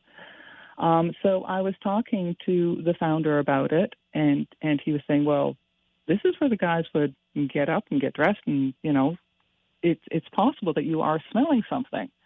And I thought about it for a while, and I don't know how old you are, and I'm going to be giving my age here about what the cologne that I was smelling, and if you had to ask, I would have said it was high karate. I don't know if you're familiar with that cologne. It was really popular in the 1970s. Oh, I unfortunately am not, but I do want a bottle now. Can I still buy it? I don't think so, but I want you to go onto YouTube, and I want you to YouTube the TV commercials for High Karate. It's spelled Haigh, High Karate. They're really, really bad. They're basically, the guy puts on the cologne, and then he has to fight off a gorgeous woman. Okay, yes, I am definitely going to watch that, and I'm definitely going to try and find a bottle of this, no matter how old it is, because it sounds like a fantastic scent. It's kind of probably it was the axe of their day. Okay. So those are the things that I've had, but it's other people have been in the museum where things have been moved. Like obviously displays have been moved. So things have switched around. And to get into these displays, you actually have to take the back off of things, and it's not quite possible to easily do so. It's not somebody pulling pranks on us. So that's how it started. The TOPS, they approached us. We're very glad to have them in. They came in and they did an initial walkthrough just to make sure that we weren't trying to play tricks on them, or if there wasn't, because they take this very, very seriously. And they did find some things. I haven't actually looked at that information yet because this, like you said, we're going into spooky season. and this is their high season where they're very, very busy. They are actually going to be doing another event in Cambridge later on in October at the Old Post Office Library. So I'm really excited to see what they find at our place on Saturday and what they find throughout the rest of Cambridge in the following months. So, yeah, the event this Saturday, what time does it start? Okay, so we have 4 tours. You can get tickets on Eventbrite. We have a tour at 7, 8:30, 10, and 11:30. And the 11:30 one also, they'll be pulling out on a Ouija board. And so that tour is a little bit more expensive and it goes longer. I did want to mention for the 8:30 tour, we do have one death that happened in that building when it was a fire hall. And the grandson of the person who died will be on that tour, and he's going to be bringing some of his grandfather's effects, like his watch and watch chain, and to see if that kind of makes anything more interesting happen. Well, that sounds way too spooky for me. Yeah, but the spooky effect is way up now. Oh, no. If you want spooky, because like I said, we are at the beginning of Halloween in Cambridge, and it's 109 events that are going to be happening. And some of the other spooky events that are going to be happening during September and October is there's going to be a witching night at 13 Food and Beverage. There's going to be Dining with the Dead at EVO on Water Street. There's the classic horror movie that's happening. It was done in 1959, which is The House on Haunted Hill. That's going to be played at the Old Post Office Library. The Dark Side of Galt walking tours by the McDougall Cottage. And the Cambridge Community Players, they're doing killer one-act plays, which are just really fabulous. And that's just the start of it, because we just don't want to be spooky during this whole time. We want to, bring in the idea that there's going to be Oktoberfest things happening. There's going to be sort of the eats and treats of the different places, like, I'm trying to remember. Reed's is coming out with their really famous caramel apples for the fall. That's very limited. Apple pie lattes from Flight Cafe, pumpkin pie lattes at Monograms. There's just one thing after another. I just have to tell you more about these things as well, because we're having so much live entertainment happening during this time period as well. It sounds great. I mean, it sounds like there's a lot of things there for me as well with all the different coffee and beverages. I will definitely lean towards that way a little bit more. Now, is there, so you said like you can get tickets to Eventbrite and stuff. Mm-hmm. Over 100 events are happening over the course of the next month or so? Yep, that's right. So if you go to, let me think now, it is downtowncambridge.ca. That's the BI website. They're going to have a full list starting tomorrow. I dropped the ball a little bit. Everybody kept adding things to this, so they're not going to be able to get the full list out until tomorrow. And then by Tuesday, we're going to have posters all around town saying when these events are, links to them, and everything else. But yes, the Fire Hall Museum, our event is on Eventbrite, easy to get to, and you just have to put in paranormal. There's several paranormal events that will happen, but then you'll be able to see the Fire Hall Museum event on that and be able to buy tickets directly from that. Well, thank you very much for giving us this sneak peek into what should be a fabulous spooky season in Cambridge. Mm-hmm. Okay. I'm looking forward to seeing a lot more people. Yeah, me too. But maybe not me. I will grab coffee though. I promise you, I will go and grab a coffee. Oh, come on! You got to do a few more things. Okay, fine. I'll do it. I'll do the spooky thing with the Ouija board. Okay. All right. Okay. Thank you very much, Ingrid. Okay. Take care. Bye. Right, you too. Bye. Ingrid Talkback. That is Ingrid Talkback, Director of Events for the Fire Hall Museum and Education Center. Now, do you believe in ghosts? Do you have a ghost story? I do have one, which is kind of strange, but I used to live in a very old house in Etobicoke growing up, and one night I was just kind of laying in bed and I started hearing noises, and it would happen every few days and night and stuff. And so one time I'm laying in bed and I'm like, okay. And I said out loud, is there something here? Is there a presence somewhere in this house? And within me finishing that sentence, all of a sudden, I hear footsteps creaking up the stairs. Now, this is like 1 o'clock in the morning. Nobody's awake. And it's just like step after step. And I was terrified. I still am to this day because I didn't realize I had the ability to summon spirits, and apparently I do just by calling to them. So I try to stay away from paranormal things because I feel like I might be bait at this point. So I don't want to just, throw myself out there and just let these ghouls and stuff come at me. So, do you have any ghost stories? Is there anything spooky that you've seen happen in your house or growing up? Because I would love to hear stories like that, especially as we head more into spooky season. This is the Mike Farwell Show. I'm Colin Robertson on 570 News Radio and Rogers TV. So they come in with a lot of tools, coming like with video, audio, motion detectors. They take it very scientifically. There's proximity sensors, the whole gamut of things. And they do an investigation of what in the paranormal realm is happening in a building. This is the Mike Farwell Show on 570 News Radio and Rogers TV. That was Ingrid Talkback talking about the spooky tours that are going around Cambridge starting the spooky season. And I was just talking about the ghost story that I encountered when I accidentally summoned a spirit and it walked up the stairs, terrifying me for years and putting me in a very bad place. I want to hear your stories. Do you have ghost stories, the unexplained? Kyle, thanks for joining us on the Mike Farwell Show. How's it going today, Kyle? Good. How are you, my friend? I'm good. Are we friends? I'm always friends with everybody. Everybody. That's it. Okay. I'm glad to be your friend, Kyle. I've got a story. So we lost our dog like 3 years ago now, and we left the house, and we didn't put any like cologne or anything on, and all the doors were locked. And I think we went to go visit my other half's parents' house for a little bit because we were just, obviously, a family dog losing is very, very sad and stuff, right? We got home that night, opened up the side door, and we got a huge whiff of like a perfume that I've never smelt, that my other half doesn't have. It was just like almost, and then it was gone within like 2 seconds. Like you walked in, you're trying to figure out like, did somebody walk in my house? But it was just at the entranceway, and we think that it was a grandmother or someone grabbing our dog and bringing it up to heaven. It was almost like that was just like a surreal thing where it was like, she's in a good place now. But it was really weird. Like we got a really thick scent of like a perfume, and then it was gone within 2 seconds, and it wasn't anywhere else in the house, but just the entrance of my side door. So I think, that really changed my mind. I think that's something, someone did come in and was just reassuring us that everything's okay. So there you go.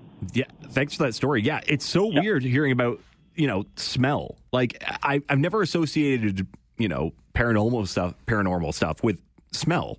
But between Ingrid and Kyle, like smell is apparently an indicator, and I guess it kind of makes sense. It would be even more surreal just kind of smelling a smell that has an unexplainable origin to it as you go somewhere. But it's definitely a little bit creepy when things like that happen. Tony, welcome to the Mike Farwell Show. How are you doing today, Tony? Not too bad, Carl. How are you? I'm good. So what is your ghost story?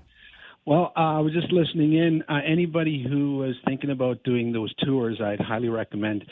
I called it the Time Club, but I guess it's the old post office. We were setting up the PA system back in the day when they were making it into the Time Club. So it was just me and my friend, who I thought was in the building, but he had taken off. So I was up at the upper level. They were changing that into a kind of a chill lounge type of deal. Anyway, I was up there by myself, just doing some wiring and stuff. And I thought my partner Richard was up in there. So I was calling out for him. Didn't hear anything back. I turned around, and I consider myself to be a skeptic. I turned around. They had one of those stand-up tables, I guess. They're fairly heavy. This thing started to move. And it's not like a 5-pound table. It's heavy. It started to move. And I'm thinking, okay, what's going on here? Then I started hearing footsteps, and I thought it was my buddy playing a prank on me. So I go downstairs looking for him. I'm the only one in the building. Then I hear footsteps coming down the stairs. I'm telling you, Carl, you couldn't get me out of there fast enough. And I consider myself to be a skeptic. So anybody who's considering doing that tour, I think if you go, you're going to find yourself something that'll definitely wake you up for sure. That's my story. That's a great story, Tony. Thank you so much for joining us. Yeah, that is, wow. That is, that's way more than spooky. I mean, the movement of the movement of objects and just footsteps scare. Like when I heard those footsteps, I will tell you, it was like an out of body experience because it is unlike anything you will ever feel because you know something's not right and something doesn't make sense and you have no explanation for it. And yet it's happening.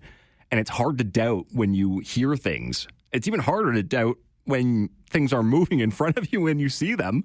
How are you? The unexplainable is a lot of fun when it comes to ghost activity because it is, this other side where a lot of people who are skeptics are like, there's just no way, you're misremembering things. It doesn't make sense. And I tend to agree with you. It's hard to believe in something that is unexplained, but when it does happen to you and it's in front of you and it's happening and you can't explain it, the only other explanation is that it has to be the unexplainable. So that's where you kind of get in this loop where I think I just spent some time with a ghost. And luckily, I mean, in these cases, it's just sound and or smell or, apparitions are a whole other thing. Like I think if I ever saw like a figure or something, I'd probably pass out. It's one of those things. I'm going to go to the other side of the glass on this one quickly. Let's see. Josh Gorey, have you had any experience with a ghost or or a spirit? Well, my dad owns a really old house, so from time to time I'll hear the odd noise throughout the house, but not especially. I mean, like I've heard like noises that come in throughout the night, but normally it's just my cat. It's so no ghosts, just animals. No ghosts as of yet. I remember one time at university, actually, I was dead asleep. All of a sudden I hear this loud bang, this loud crash, and I totally thought it was like a ghost or something. But it turns out something fell off the wall. See, there you go. That is the explainable. See, unexplainable, explainable. Now everything's fine. That's where I want to live. I want to live in the explainable world. But when something unexplainable happens, it gets a little bit creepy. And, I've actually had times where pictures have been taken and then they'll see like a little white aura next to someone. And I know people like my aunt would go off and say, well, it's like a very positive spirit around you and all that stuff. I'm thinking maybe it's just like a light flare flash or something. Like, you know what? I will appreciate the compliment if people are going off and saying, oh, you have a very positive aura around you. But I'm also thinking, I think the flash just kind of messed up the lighting there. I totally forgot about that because you do photography on the side. Yes, I do. Have you ever seen anything appear in a photograph that was unexplainable? I mean, not really, because the photography I do is strictly Polaroids. But the flash will maybe flash off the glass sometimes and ruin it. But I'm not seeing any like spooky spirits or anything. Okay, I feel like Polaroids would be the number one culprit of seeing ghosts. I think today's Polaroids aren't going to pick up all the spiritual spookiness, but maybe I'll have to take a look the next time I'm at a wedding. Just take more pictures and see what happens. Sounds like a plan. Okay, good. We got to hit a quick break. We'll come back with some more talk. The next guest that I have on is kind of a last minute thing that happened yesterday, but it's something that I'm seeing online a lot, and it's one of those things where I don't know what is actually going on. And I'm trying to find out more information about it. And I feel like what was kind of like something that may have been like a slow build into, this issue just kind of appeared out of nowhere. And it's really hard to grasp what exactly is happening. And I'm talking about Nepal. There's a lot of unrest there right now, and I need more information because I see things everywhere. I just don't know what is going on. So I'm going to get some more information on that. We're going to hit a quick break and come back with you on that. You're listening to The Mike Farwell Show. I'm Colin Robertson. This is 570 News Radio and Rogers TV.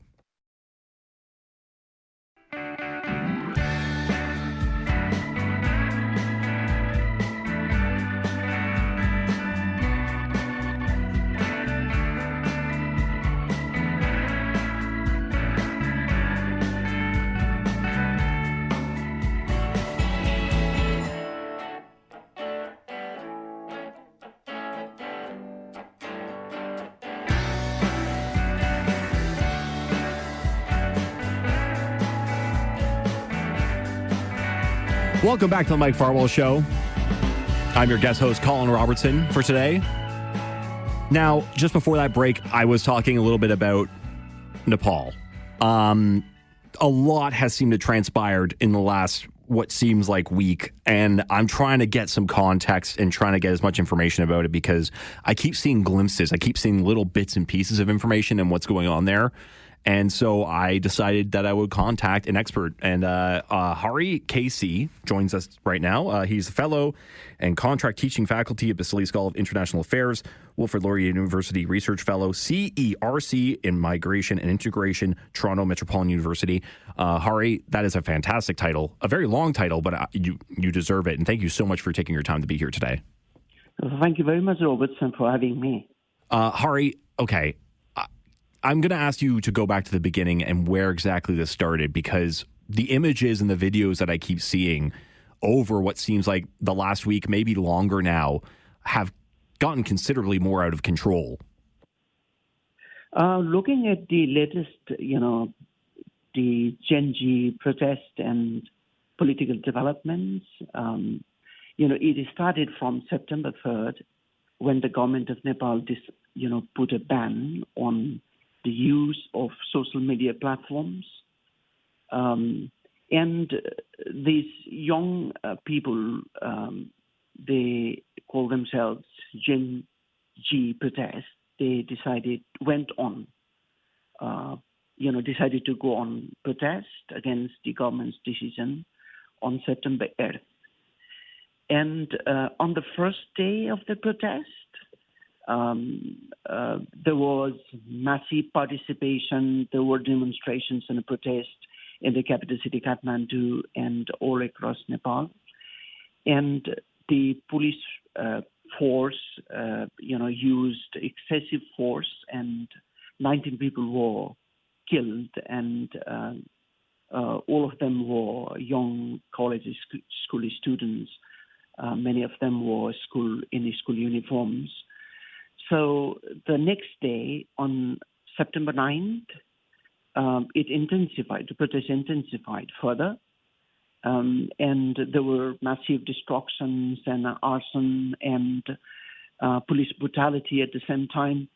And on the second day, in fact, within about 36 hours after, they started, protest on the street, the Prime Minister, KP Oli, he was forced to step down. He resigned. So now, to give you the latest, update of the political aftermath, so there is a, political vacuum at the moment because the Prime Minister stepped down, a couple of days ago, and it's military that's really has taken hold of all, security and safety of people, private, public property, and there are dialogues and talks, going on at the moment between the protesters and the army headquarters and apparently the president of Nepal. And so this is where things stand at the moment. So one thing about this Gen Z protest is that from things that I've gathered so far and I've read about is that, the social media lockdown was a big part of it where they were like, we don't want, but the reason why they shut down social media, was it behind, from what I gathered was, there was an outspoken group that was speaking against politicians because they were flaunting their wealth. And it became this thing where young people in Nepal were like, we right now do not have a future in this country. And is that where this all stemmed from a little bit more? Let me make it clear that, the ban on social media platforms was just a tipping point. There were, deep-rooted, issues like, as you said, corruption, lack of, accountability, rule of law, governance, and equal treatment to everybody, those in political power with wealth as well as the simple, common people. Though Nepal has a very progressive constitution in place, the new constitution that came into place in 2015 after 2 rounds of constituent assembly elections.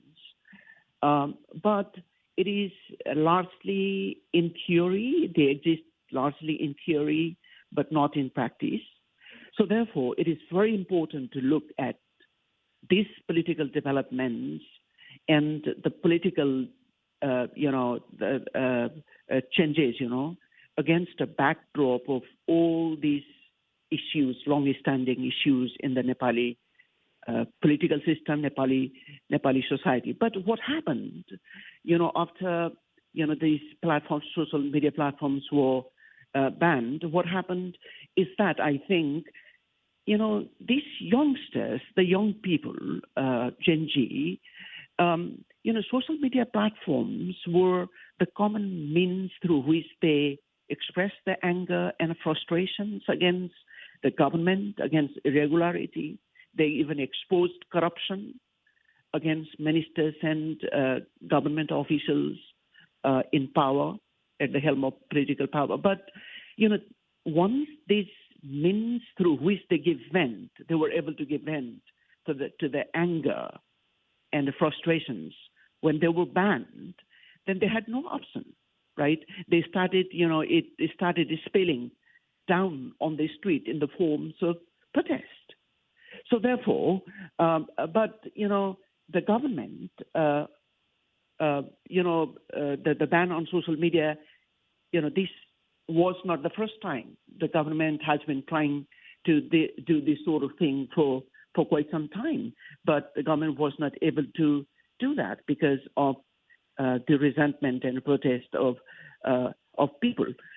But the government this time felt the political establishment, in particular the largest political parties which formed a coalition government in Nepal, the Nepali Congress and UML, United Marxist-Leninist, led by KP Oli, the Prime Minister, stepped down. So this political establishment was not happy, with how the social media platforms were being used by youngsters to expose them, their corruption, their, irregularities and so on and so forth. So therefore, in my opinion, so this is the key, reason why the government decided to, ban this use of social media platforms, and why, these youngsters, they felt they were compelled to come down to the street. Yeah, it sounds like social media was kind of their outlet. They took away the outlet, and now the outlet was violence. That is essentially what it became. What happens now? Because now there's been this huge upheaval. There's this power vacuum. The military has stepped in and is trying to calm things down. Do they have any kind of leadership that was going to step up? Can you go into the best case scenario from this, and also the worst case scenario that could happen from the result of this? Right. Okay. But you used the word of violence. So let me put it differently. I mean, especially, the protesters, the Gen Z, they were not violent at all at the beginning, right? They had no weapons or anything when they, started demonstrations and protests against the government. So it turned out to be violent only after the excessive use of force by the state. It's very important to understand. And, the developments that took place, the violence that, took place after, during the protest. And, there were some elements, right? They might have tried to, take advantage of the situation. So then to come back to your question, the best, scenario and the worst scenario out of this political, vacuum and chaos. So I think, the best part of the political developments is that all the political parties and political establishment, they were accused to have been corrupt by the Gen Z, by the protesters. They have given way to new leadership, right? That the protesters they want. So in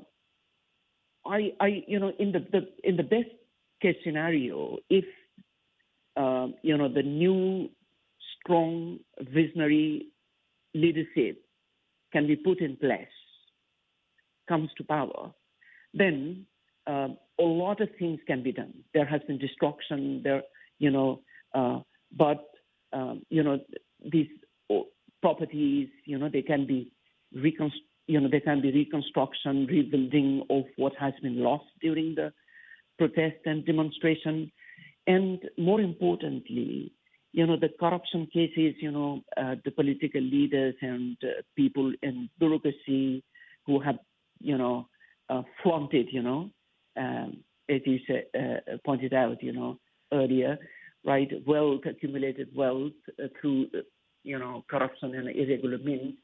So they can be brought to justice, right?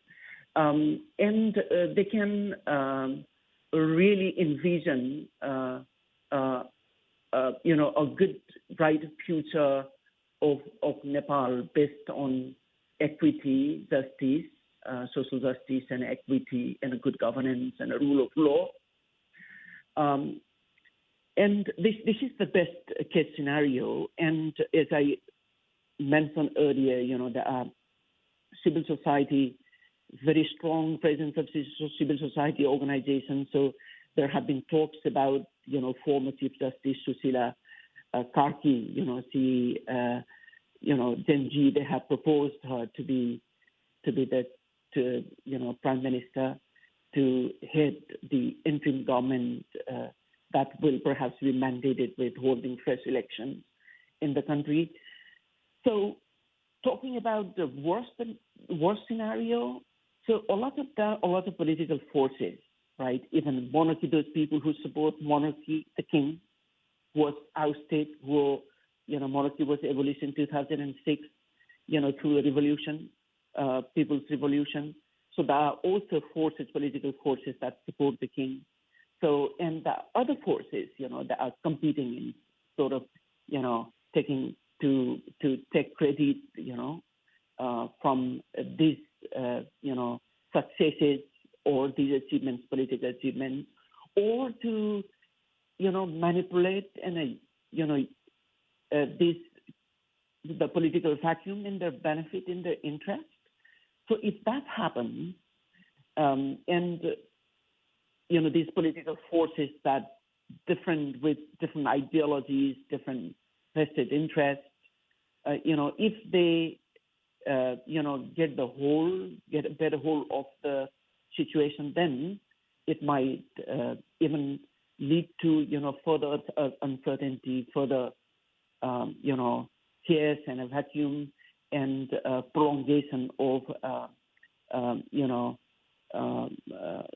uncertain political future. So Nepal at the moment, therefore, stands at a very, very critical moment in history. So it is very important for civil society and all stakeholders at the moment, political stakeholders, to really think very seriously and very responsibly, and to find some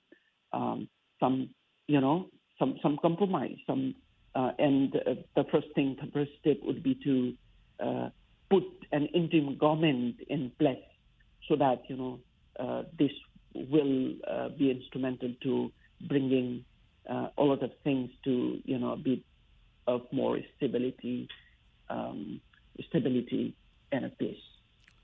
What now, Hari? You're from Nepal? Are you from Nepal, Hari? Oh, I'm originally from Nepal. Okay. how are you feeling right now with all this going on in your home country? Yeah.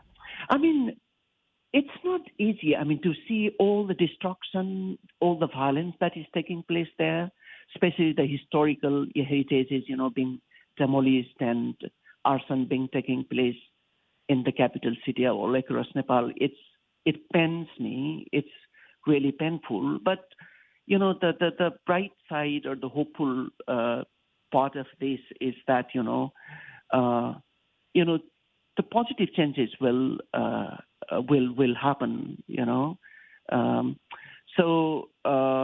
and at the beginning when, platforms, social media platforms, it impacted, that people in diaspora, because these are the means through which, they get connected to their family, friends back home. But they were not banned for a long time, just I think a few days. They were restored. But it's really, it's really difficult to say, right, to see, all this destruction and arson happening all across Nepal. But as I said, I look at it, both in, with both hope and a fear, right? Yeah. Hari, thank you so much for your time and giving me some more insight on this global issue. And yeah, thank you. Have a wonderful day. You too. Thank you. Bye.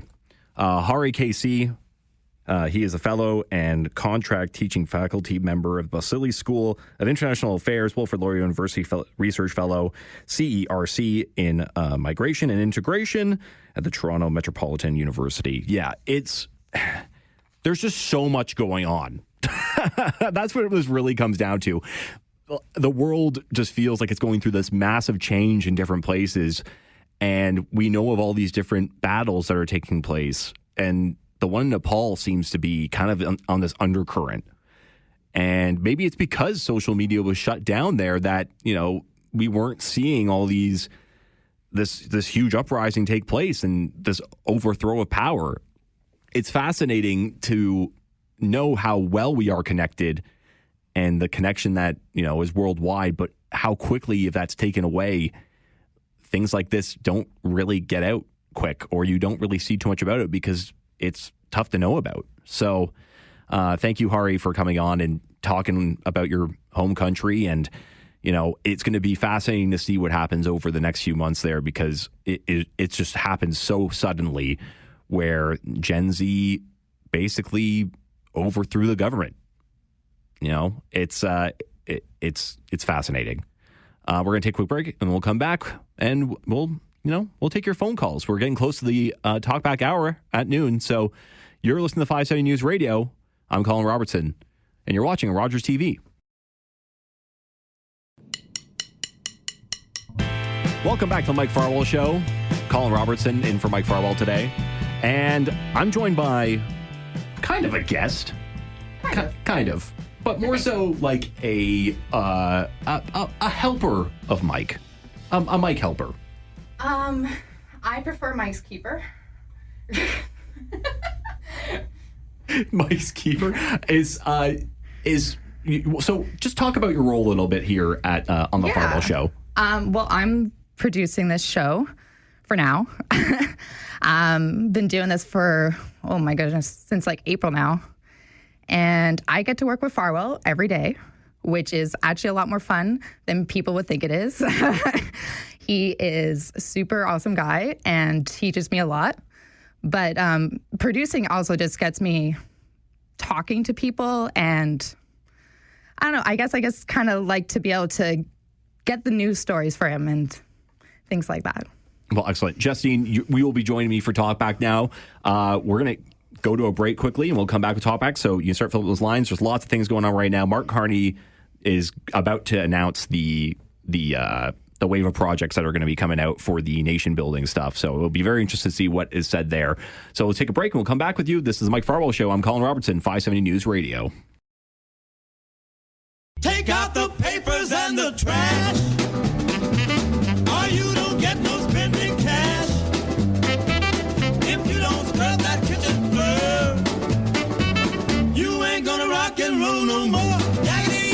Don't talk back. Just finish cleaning up your room. Let's see that dust fly with that broom. Get all that garbage outside. Or you don't go out Friday night. Jaggedy yak. Don't talk back. Welcome back to the Mike Farwell Show. I'm your guest host, Colin Robertson, joined here right now by Justine Fraser. Justine, we got some callers, so we're going to take some calls. Are you ready? Perfect. I am ready. Okay, here we go. So, Grant, let's go to Grant first. Grant, welcome to the Talkback. How are you doing today, Grant? Well, the speaker that you had on at 11:30, his language is very difficult to understand. I think the next time you have an individual like that on, have an interpreter on, because this is how he was speaking. Platform. Okay, great. Do you have anything else? Yeah, I mean, it was difficult to hear, but overall, I think that he got his message across of what's going on in Nepal. Do you have anything else to talk about? You need to have an interpreter on, and okay, Grant, do you have anything else? Do you have any other? If you want callers. Okay, Grant. Thank you, Grant. All right, let's go to Kyle. Kyle, how are you doing today? Colin, I think you did a very good job explaining what happened yesterday in the United States. I lived in the United States for 7 years as a kid, from kindergarten all the way up to grade 7. And we moved back. And I just want to say that nothing has changed since I lived there. United States not just has I think, no matter what your political belief is, I don't think you should be killed for whatever you believe in. And let's be honest here. It doesn't matter what side of the political spectrum you're on, whether it's the far left, far right, left, right, centrist, whatever. Nobody deserves to be killed the way they were. And be honest, the United States has always had a gun problem. It's always going to have a gun problem until there's change, but that's how it's always been. I remember as a kid watching Columbine on television, and then going to Kmart or Walmart or whatever as a kid with my parents, and seeing the two faces of the boys that did it. And that strikes me. That was the first school shooting I've ever seen. So yeah, it's tough to go through this, but they have a gun problem, and they need to sort it out, because they're the only country that I know in the world that has a mass shooting every day, going through what they did. Thanks there, Colin. I appreciate it, my friend. Thank you, Kyle. Yeah, it's true. I mean, we touched on it a little bit earlier in the show. I've been talking about it kind of all day with the Charlie Kirk assassination stuff. It's, this doesn't happen. This isn't gun violence is a regular occurrence in the U.S. Political gun violence is something that seems to be happening a lot more the last few months. And the one thing that I'm trying to come to grips with is that it almost feels normalized at this point, and I'm desensitized to it. But I just watched a man get shot in the neck and die, and it feels like it was inevitable. Yeah, I agree with that. My mic's on, right? Yeah. Yeah, I agree. Like, it does feel like I'm just getting so used to seeing it that I don't feel affected by it the way I probably should. But, I mean, we just have to be grateful it's not happening over here, I think. I think you're right at this point where it's just like we are outsiders watching right now. Yes. But it's very difficult to watch something like this happen and feel like there's an end to it. What is the end game for the U.S.? Like, they're just going to keep shooting back and forth now? Like, that is essentially a civil war at that point. Well, and now it's happening in so many different ways, too. Like, at this Utah rally, I don't think any of those students were expecting that. So watching them run for their lives like that, I think that affects everyone. Like, it's just bizarre. Yeah, it is very bizarre. Jason, you're on the Talkback. Jason, how are you doing today? I heard you talking about the paranormal before, or some haunted house tour thing or something that you can do. I would strongly suggest, I've had a lot of paranormal experiences in my life, and none of them are benign. They may start off good, but you do not ever entertain them. You do not communicate with familiar spirits. It will lead you down a very dark road. And the only communication or entertainment you ever have with a dark spirit or with any spirit is to cast them out in Jesus' name. I have seen them manifest in people because they've opened doorways up through Ouija boards, through crystals, through just communicating to them, thinking it was their lost loved ones. It's you do not play with these games. It's demonic. And now with Charlie Kirk gone, We need that's a great voice for Christianity and for Jesus and for God. We need all Christians now need to stop just allowing evil things to go on and not saying anything, because a big voice has been lost. We all need to speak up, and there is no way that was right to do. These demons kill him because he says stuff like you shouldn't murder your baby, and they get their feelings all hurt because it hurts their demonic souls. But thank you. All right. Thanks, Jason. Yeah. I mean, a lot of different points there. One thing is, I mean, if Jason's seen possession, then that is incredible. I want to know more about the possession side of this. Yeah, I need to know more about what he's talking about. Yeah. The journalist in me needs answers. That was way too many questions. Yeah. I have a lot of questions. And the Charlie Kirk assassination is one of those things where he was a very influential voice, and it just seems like one of those things where there is this there is this thing that's going on right now where a lot of conservative voices are coming out and they're advocating for what seems to be violence. And it's very strange to see that, because why are we advocating for violence on top of violence? I feel like, if anything, this would be the time for a strong voice to come out on the conservative side and be like, this is an absolute tragedy and we cannot continue down this path. This needs to end now. Or else there won't be an end to it. Okay, let's go to Rob. Rob, welcome to Talkback. How are you doing today, Rob? Good. How are you doing? I'm good. I just want to make a comment.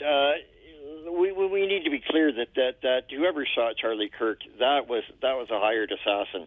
Nobody makes a shot like that from that distance to hit a target that small, because we know even from the movie American Sniper, you have to compensate for the temperature, the wind speed. I mean, that's a high-powered rifle, single-shot, bolt action. So, they need to find out who did it and why.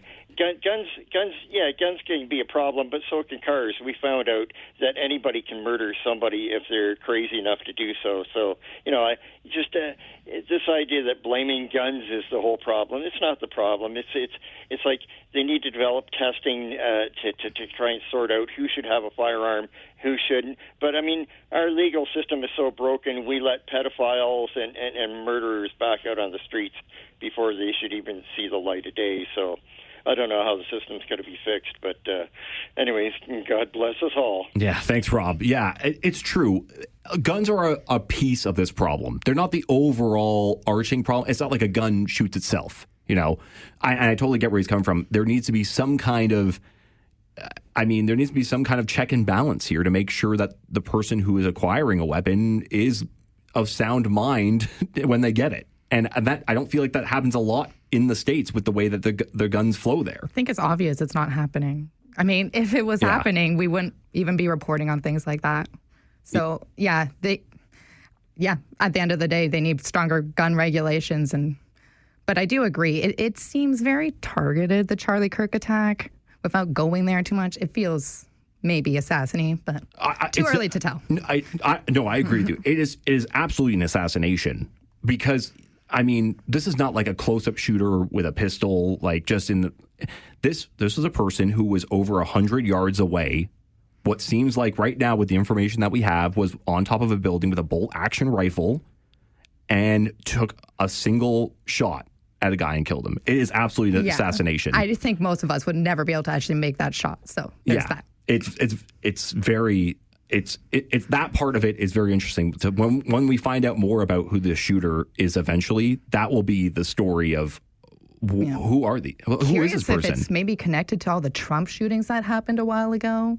All the people trying to shoot at him. Who knows? Yeah, who knows? It feels like it could be. And that's the thing, is like we have no idea. We have no idea what this person was up to. We have no idea their background. We have no idea. We have no information on them. We really do not know yet exactly who they are, what they believe in. It could be just about anyone at this point in time. Francis, welcome to the show. How's it going today, Francis? It's going pretty darn good. I was quite disappointed, though. I was hoping to hear Alan Jackson's song for Where Were You Standing When the World Stopped Turning? Back Up by Alan Jackson for 9/11. Stand up, for what actually took place down in the States. Like, it's so terrible. And on top of that, I'll just say, God bless and God help us if we don't do something more. Thanks. Yeah, true, Francis. Thank you very much for your phone call. I will say that part of the reason why I chose that song, Tragically Hip, this morning was because a lot of songs about New York are American songs, are by American artists. And I chose that one, even though it's not a full song about New York. I mean, Downey kind of talks about how he visits New York and how he performs there and his experience of being in New York. And I felt like that was one thing that is very interesting perspective, because not a lot of people that I know travel to New York and then come back and travel. But obviously, Downey, as a Canadian, you know, he went to New York and he performed, and he would always come back to Canada. And it was just part of this thing in my mentality of it is, you know, going there is great and he got to perform, but he would always come home and he would always be on this side of the border. And I just felt like having that kind of, you know, love for and appreciation for where you are and where you grew up, and not really ever diverting from that, because there's a lot of Canadian stars that eventually live in the U.S.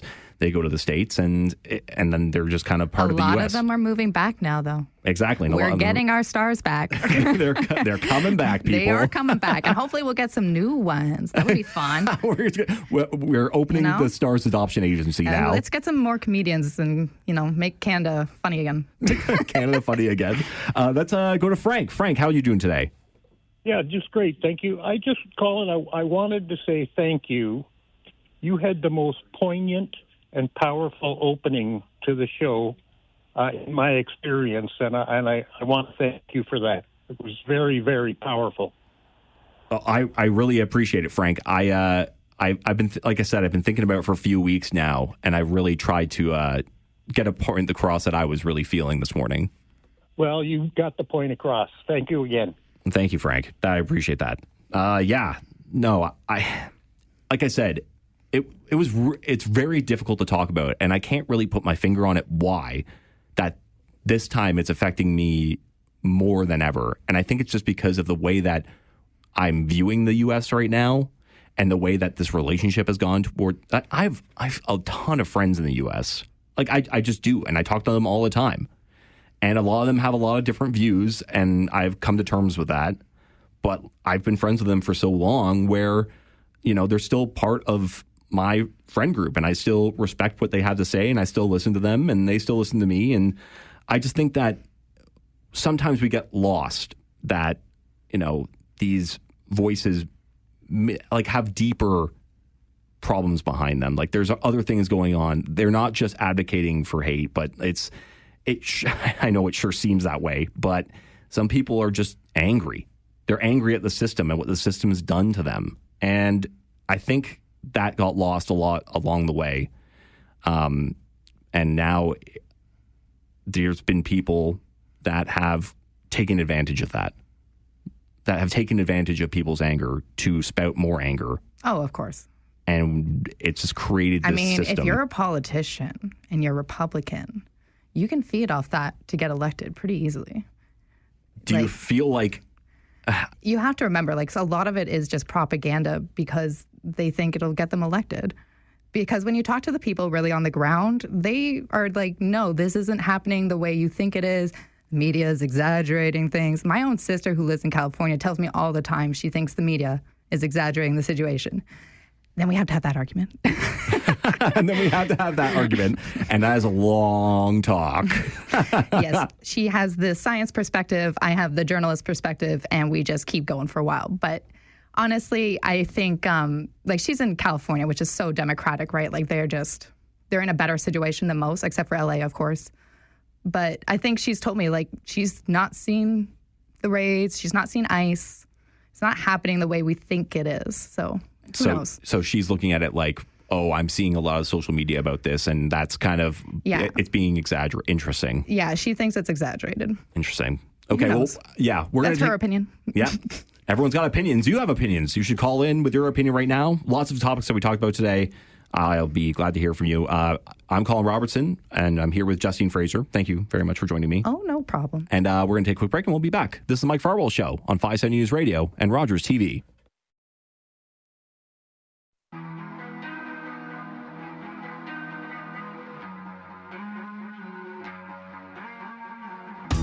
Welcome back to the Mike Farwell Show. I'm Colin Robertson, guest hosting for Mike Farwell today. I'm joined by Mike Farwell's producer, Justine Fraser. Hello, hello, hello. Hello. Right now, we're almost got a few minutes before break. Let's take another phone call. Alex, how are you doing today, Alex? I'm doing good. I was about the Charlie Kirk assassination. I like a lot of times. There's a lot of people that are misreading the room in a big, big way. This is a big event. This is, as everyone's saying, Charlie Kirk was the voice of reason. He was a very mild man who wanted to debate. That's all he wanted. He wanted to debate so there would be no violence. That's why he went to college campuses all over the country. Well, they've just murdered him. So there's a lot of people in the States who say, okay, no debate. It's war. You're not reading the room. I'm not reading the room? A lot of people aren't reading the room. This is a big event. Yes. No, I totally agree with you, Alex. This is a political assassination. I mean, it follows... This is akin to Martin Luther King. It's akin to that. It's going to be big. How bad it gets, I don't know. I hope it doesn't, but I think it will. And quite honestly, the media has been calling Trump and his supporters Nazis and racists for 10 years. All right? You can't have that rhetoric day in, day out for years on end without causing problems like this.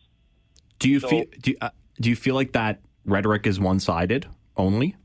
It's 90%, yes. 100% it is. 90% it's from the left. 100%. Okay. 100% is 90%. There's nothing like that on the right. There's not. Charlie Kirk was the voice of reason, sir. He was literally the voice of reason. He would go to campuses and he would say, be polite when someone disagreed, and the crowd would boo, or he'd say, no, let's be polite. Let's not do that. So he was the voice of reason, and they just blew his head off.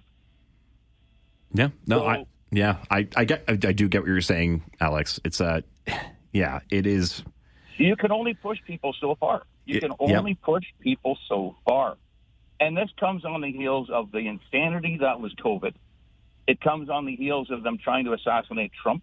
It comes on the heels of that poor white Ukrainian refugee who got brutally murdered on the subway, and then the guy is screaming, "I got the white girl! I got the white girl!"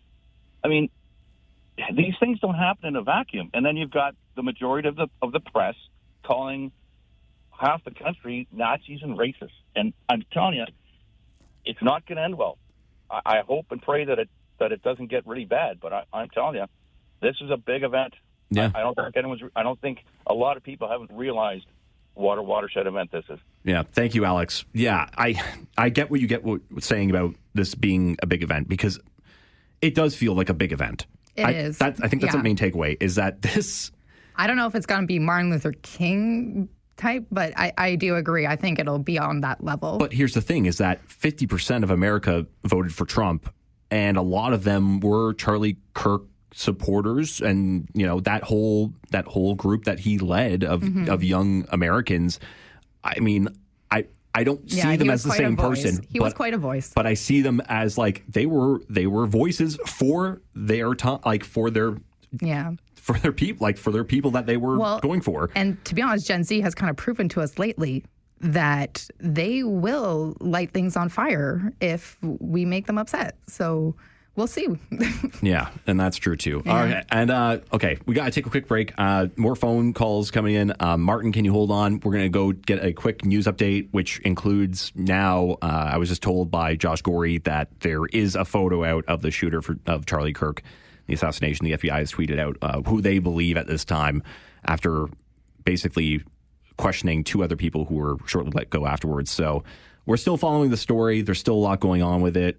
You're listening to 570 News Radio and we're on Rogers TV. Okay.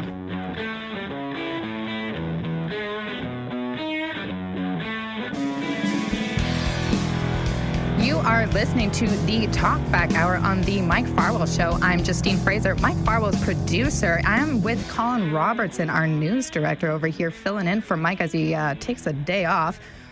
We have Martin on the phone. Martin, how's it going? Hi there. I want to point out before I start, Colin made a really great point a few minutes ago when he said that the current discourse is poisoned by people who, quote unquote, debate or argue and do so in bad faith. And I think when we get into a discussion like this, it's important to recognize that. With that said, I have to comment about the last caller, who I believe made his comments in good faith.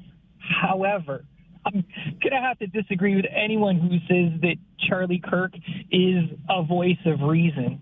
The man was a professional troll, enriched himself upon being a troll. And if anyone watched the video, and I'm talking pre-shooting, but, the event that led to the shooting, Kirk was out there trolling the folks in a smug manner because he felt safe.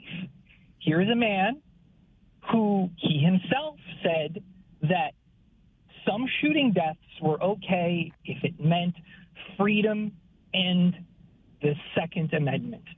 And here is a man who died as a direct result of his words and actions.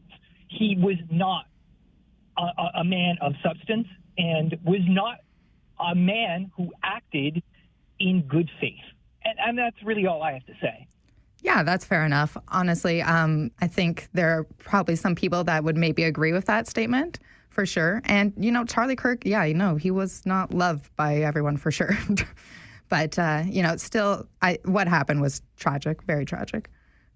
Yeah, on that point, this is where the discourse obviously will filter in, right?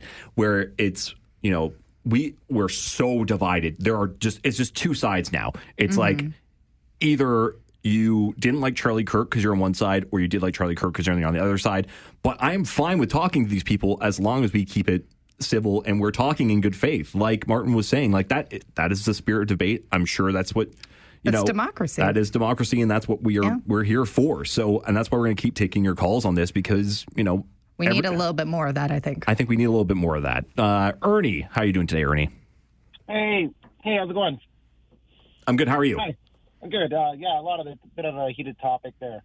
Just with that last caller there, when he was saying, like, Charlie Kirk, the one thing that he was so good at, and I wish that the world would be a much better place if we could all talk and debate and respect each other's opinions. I'm not a fan of Arnie, but do I wish any ill towards him or anything like that? No, not at all. Do I have many liberal friends that we discuss and we debate and we argue and we have a beer? You know what I mean? So it's things like that. So like when he says like he's smug, he was like, that's the exact opposite of how Charlie Kirk presented himself. And the fact that he said because he supported the Second Amendment that he almost deserves what he got, I think he's ashamed for those comments for what he said there. And that's the same as me saying I agree with drinking, and if I get killed by a drunk driver, it's like basically saying, okay, well, you know what? Well, you said it. So I think that's pathetic. I think that's where these things happen, when you have people make comments like that. And that's where the anger is like, the left will just have right and they'll justify that in doing those things.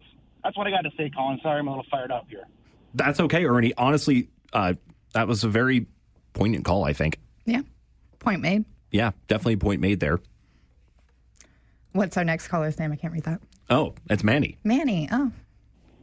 Manny, thank you for joining the Talkback Hour. How's it going, Manny? Hey, I'm all right. And yourself? I'm all right. Good. I guess not the previous caller, but the one before. I just want to maybe just get an idea. Maybe I'm wrong, but just want to summarize kind of what the person said about how because he was a troll and the way that he spoke, that he got, and he talked also about the Second Amendment or whatever, that I guess he had it coming. Is that kind of what my understanding is from what that person said? So I don't know if that was the full, like, this is the thing. In a containment, in a vacuum, it kind of sounded like that. But I think what he was trying to get at is that this is a man who the whole sentence was, there will be innocent deaths, and that's okay as long as the Second Amendment is still in place. I think that's the full, I think, the crux of his argument, where it's like gun violence is going to happen and it's okay because that's what the Second Amendment is there for. Man, people really, their true colors kind of really show through when they try to justify certain things, doesn't it? And I would say, from a person who maybe people don't always agree with, that speech isn't violence. Words have never killed anyone. But when you treat people in ways that they can't speak freely, then I don't know if stuff like that happens more or less. But I'll tell you, I don't think it's going to stop other people from expressing themselves in the way that they so choose moving forward. If anything, I hope it doesn't inflame more. I hope people can reflect. I hope other people don't try to rationalize a troll or somebody they don't disagree with for basically they had it coming to them. I think it's a pretty sad thing for everybody, whether it's a political thing from right or left. I think everyone should just take pause and, if you're a father, hug your kids. If you're a husband and a wife, hug your partner, and hopefully we can get a little bit more together politically and then also socially, because we got bigger problems. So thank you. Fair point. I agree. I think we have much bigger problems too. But I have, as the reporter in the region, heard over the last few years that political attacks are on the rise, and it's not just in the United States. So I'm kind of hoping that, maybe this will spark some interest, so that way people, realize, hey, this is not the right way to debate something. Yeah, no, I agree with that, is that this could be absolutely a wave for positive change if it's framed that way. Mm-hmm. And I think that's where this is really going to matter in these next few days, is how is this framed? Is this framed as this is a political assassination?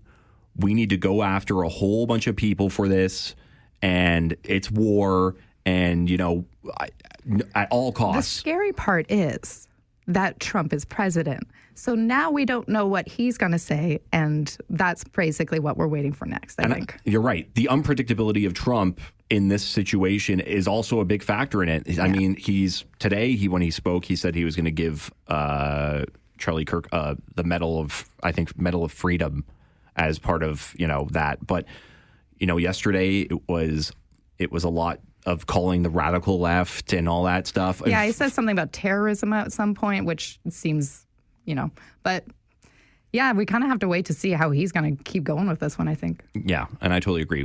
We got to take a quick break here. When we come back, we still have other people who are calling in, more calls coming in. Justine, take it away. You're listening to the Talkback Hour on the Mike Farwell Show on 570 News Radio. I'm Justine Fraser with Colin Robertson. Stay tuned.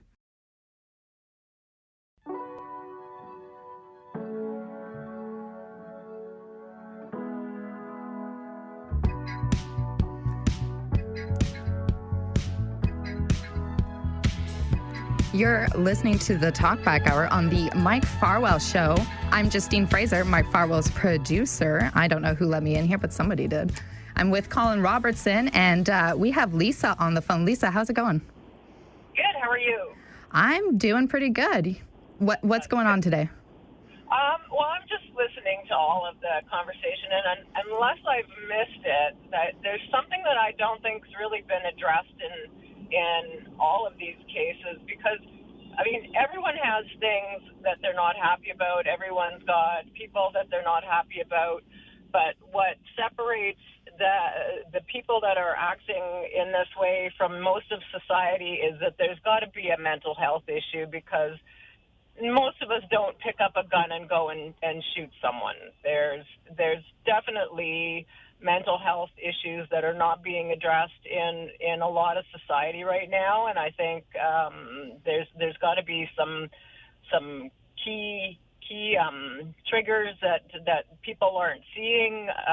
These people don't have someone in their life that has noticed that there's an issue, maybe, but there's got to be a huge mental health aspect to this person to do something like that, because most of us don't do that, right? We're upset with something, but we find other ways to address it. So I think that Lisa, you're talking about the Charlie Kirk assassination. I just want to be clear. Yeah. Yes. Yeah, I mean, any that's a fair point. situation where there's a gun that's been fired at someone else, there's definitely got to be a mental health issue there, because most of us don't do that, right?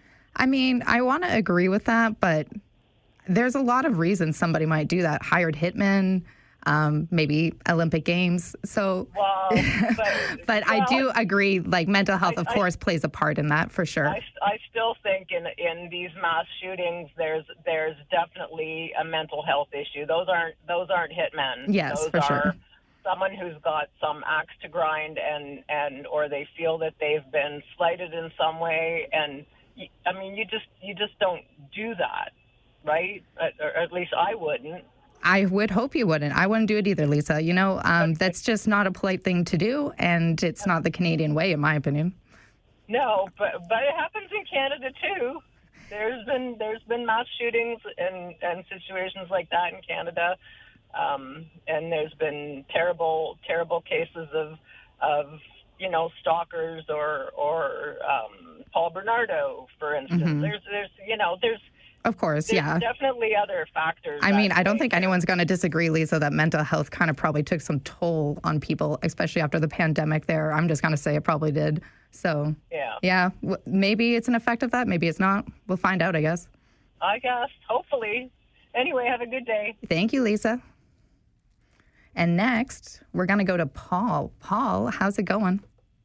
How are you doing today? Oh, I'm pretty good. I got in charge of the mic today instead of Mike, so I'm happy. How are you? Oh, I'm still vertical, which most days that's a major accomplishment. Now, perfect. I tend to be conservative. Some people would say I am right-wing. Others would say I'm a right-wing extremist. And if I'm a right-wing extremist, it's only because the left has gone so far left. I'm actually at the center, but it makes me appear to be a right-wing extremist because the left has gone so far to the left.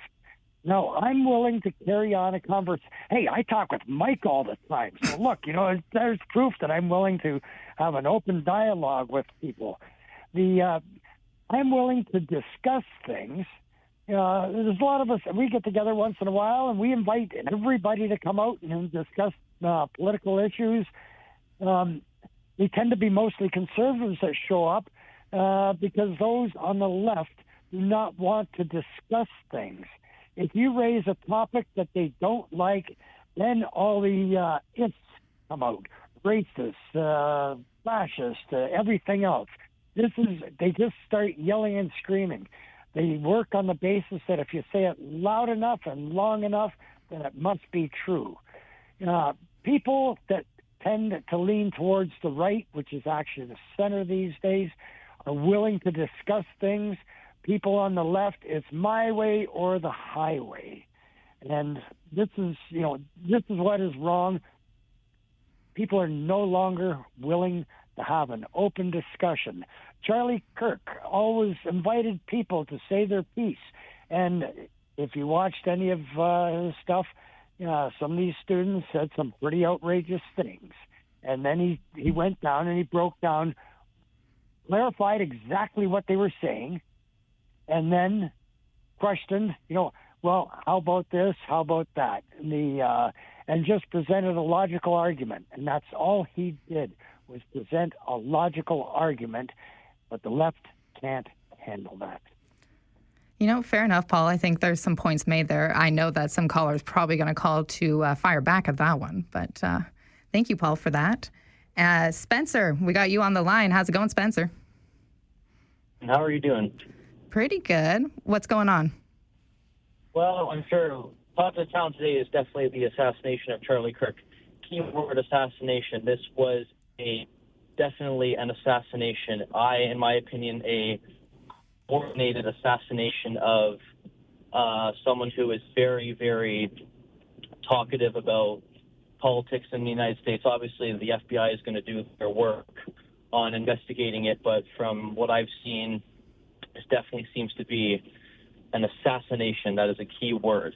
So, nevertheless, one of the points I see being brought up, to which people who are calling in who are kind of seeming to try to not necessarily justify the shooting of Mr. Kirk, but when it comes to, people on social media saying, oh, he deserved it, he this, that, was the comment Charlie Kirk made about, gun death, having gun deaths in order to protect the Second Amendment.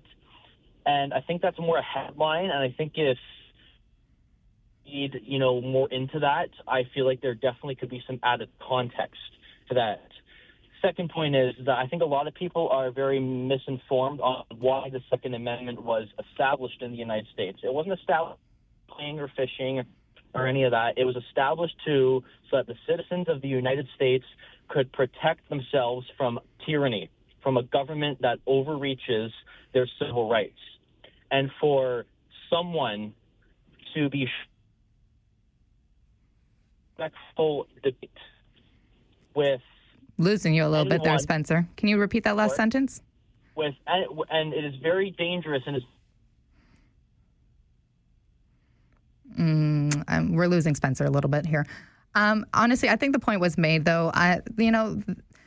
Charlie Kirk, the assassination or, possible assassination of Charlie Kirk. It's interesting that this has started such a debate on the show today.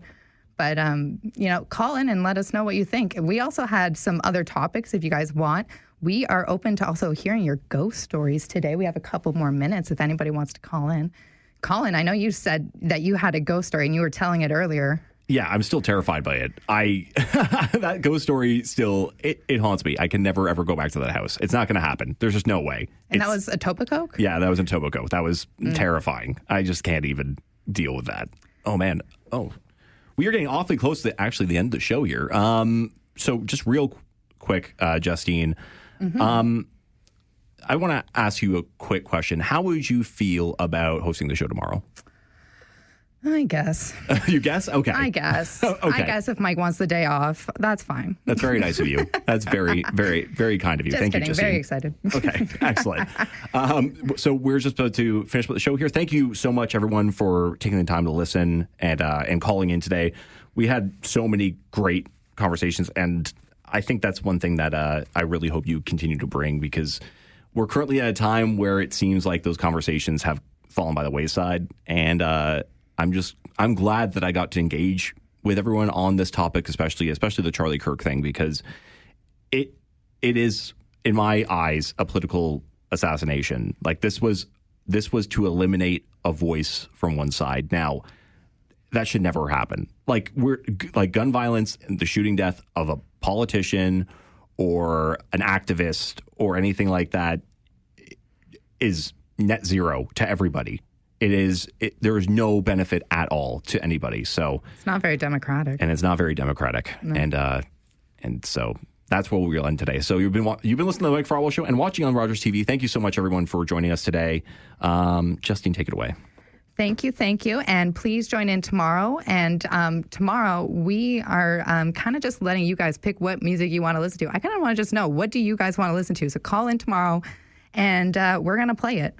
And thank you for listening to me and call in today and our gibberish. And have a good evening or afternoon, I guess, because it's only 1. It feels like the evening. I don't know why. It feels that long. I was going to say, I guess my day just kind of flew by on me. I don't know what time it is, clearly. And that's the Mike Farwell Show. Thank you very much. Have a wonderful day.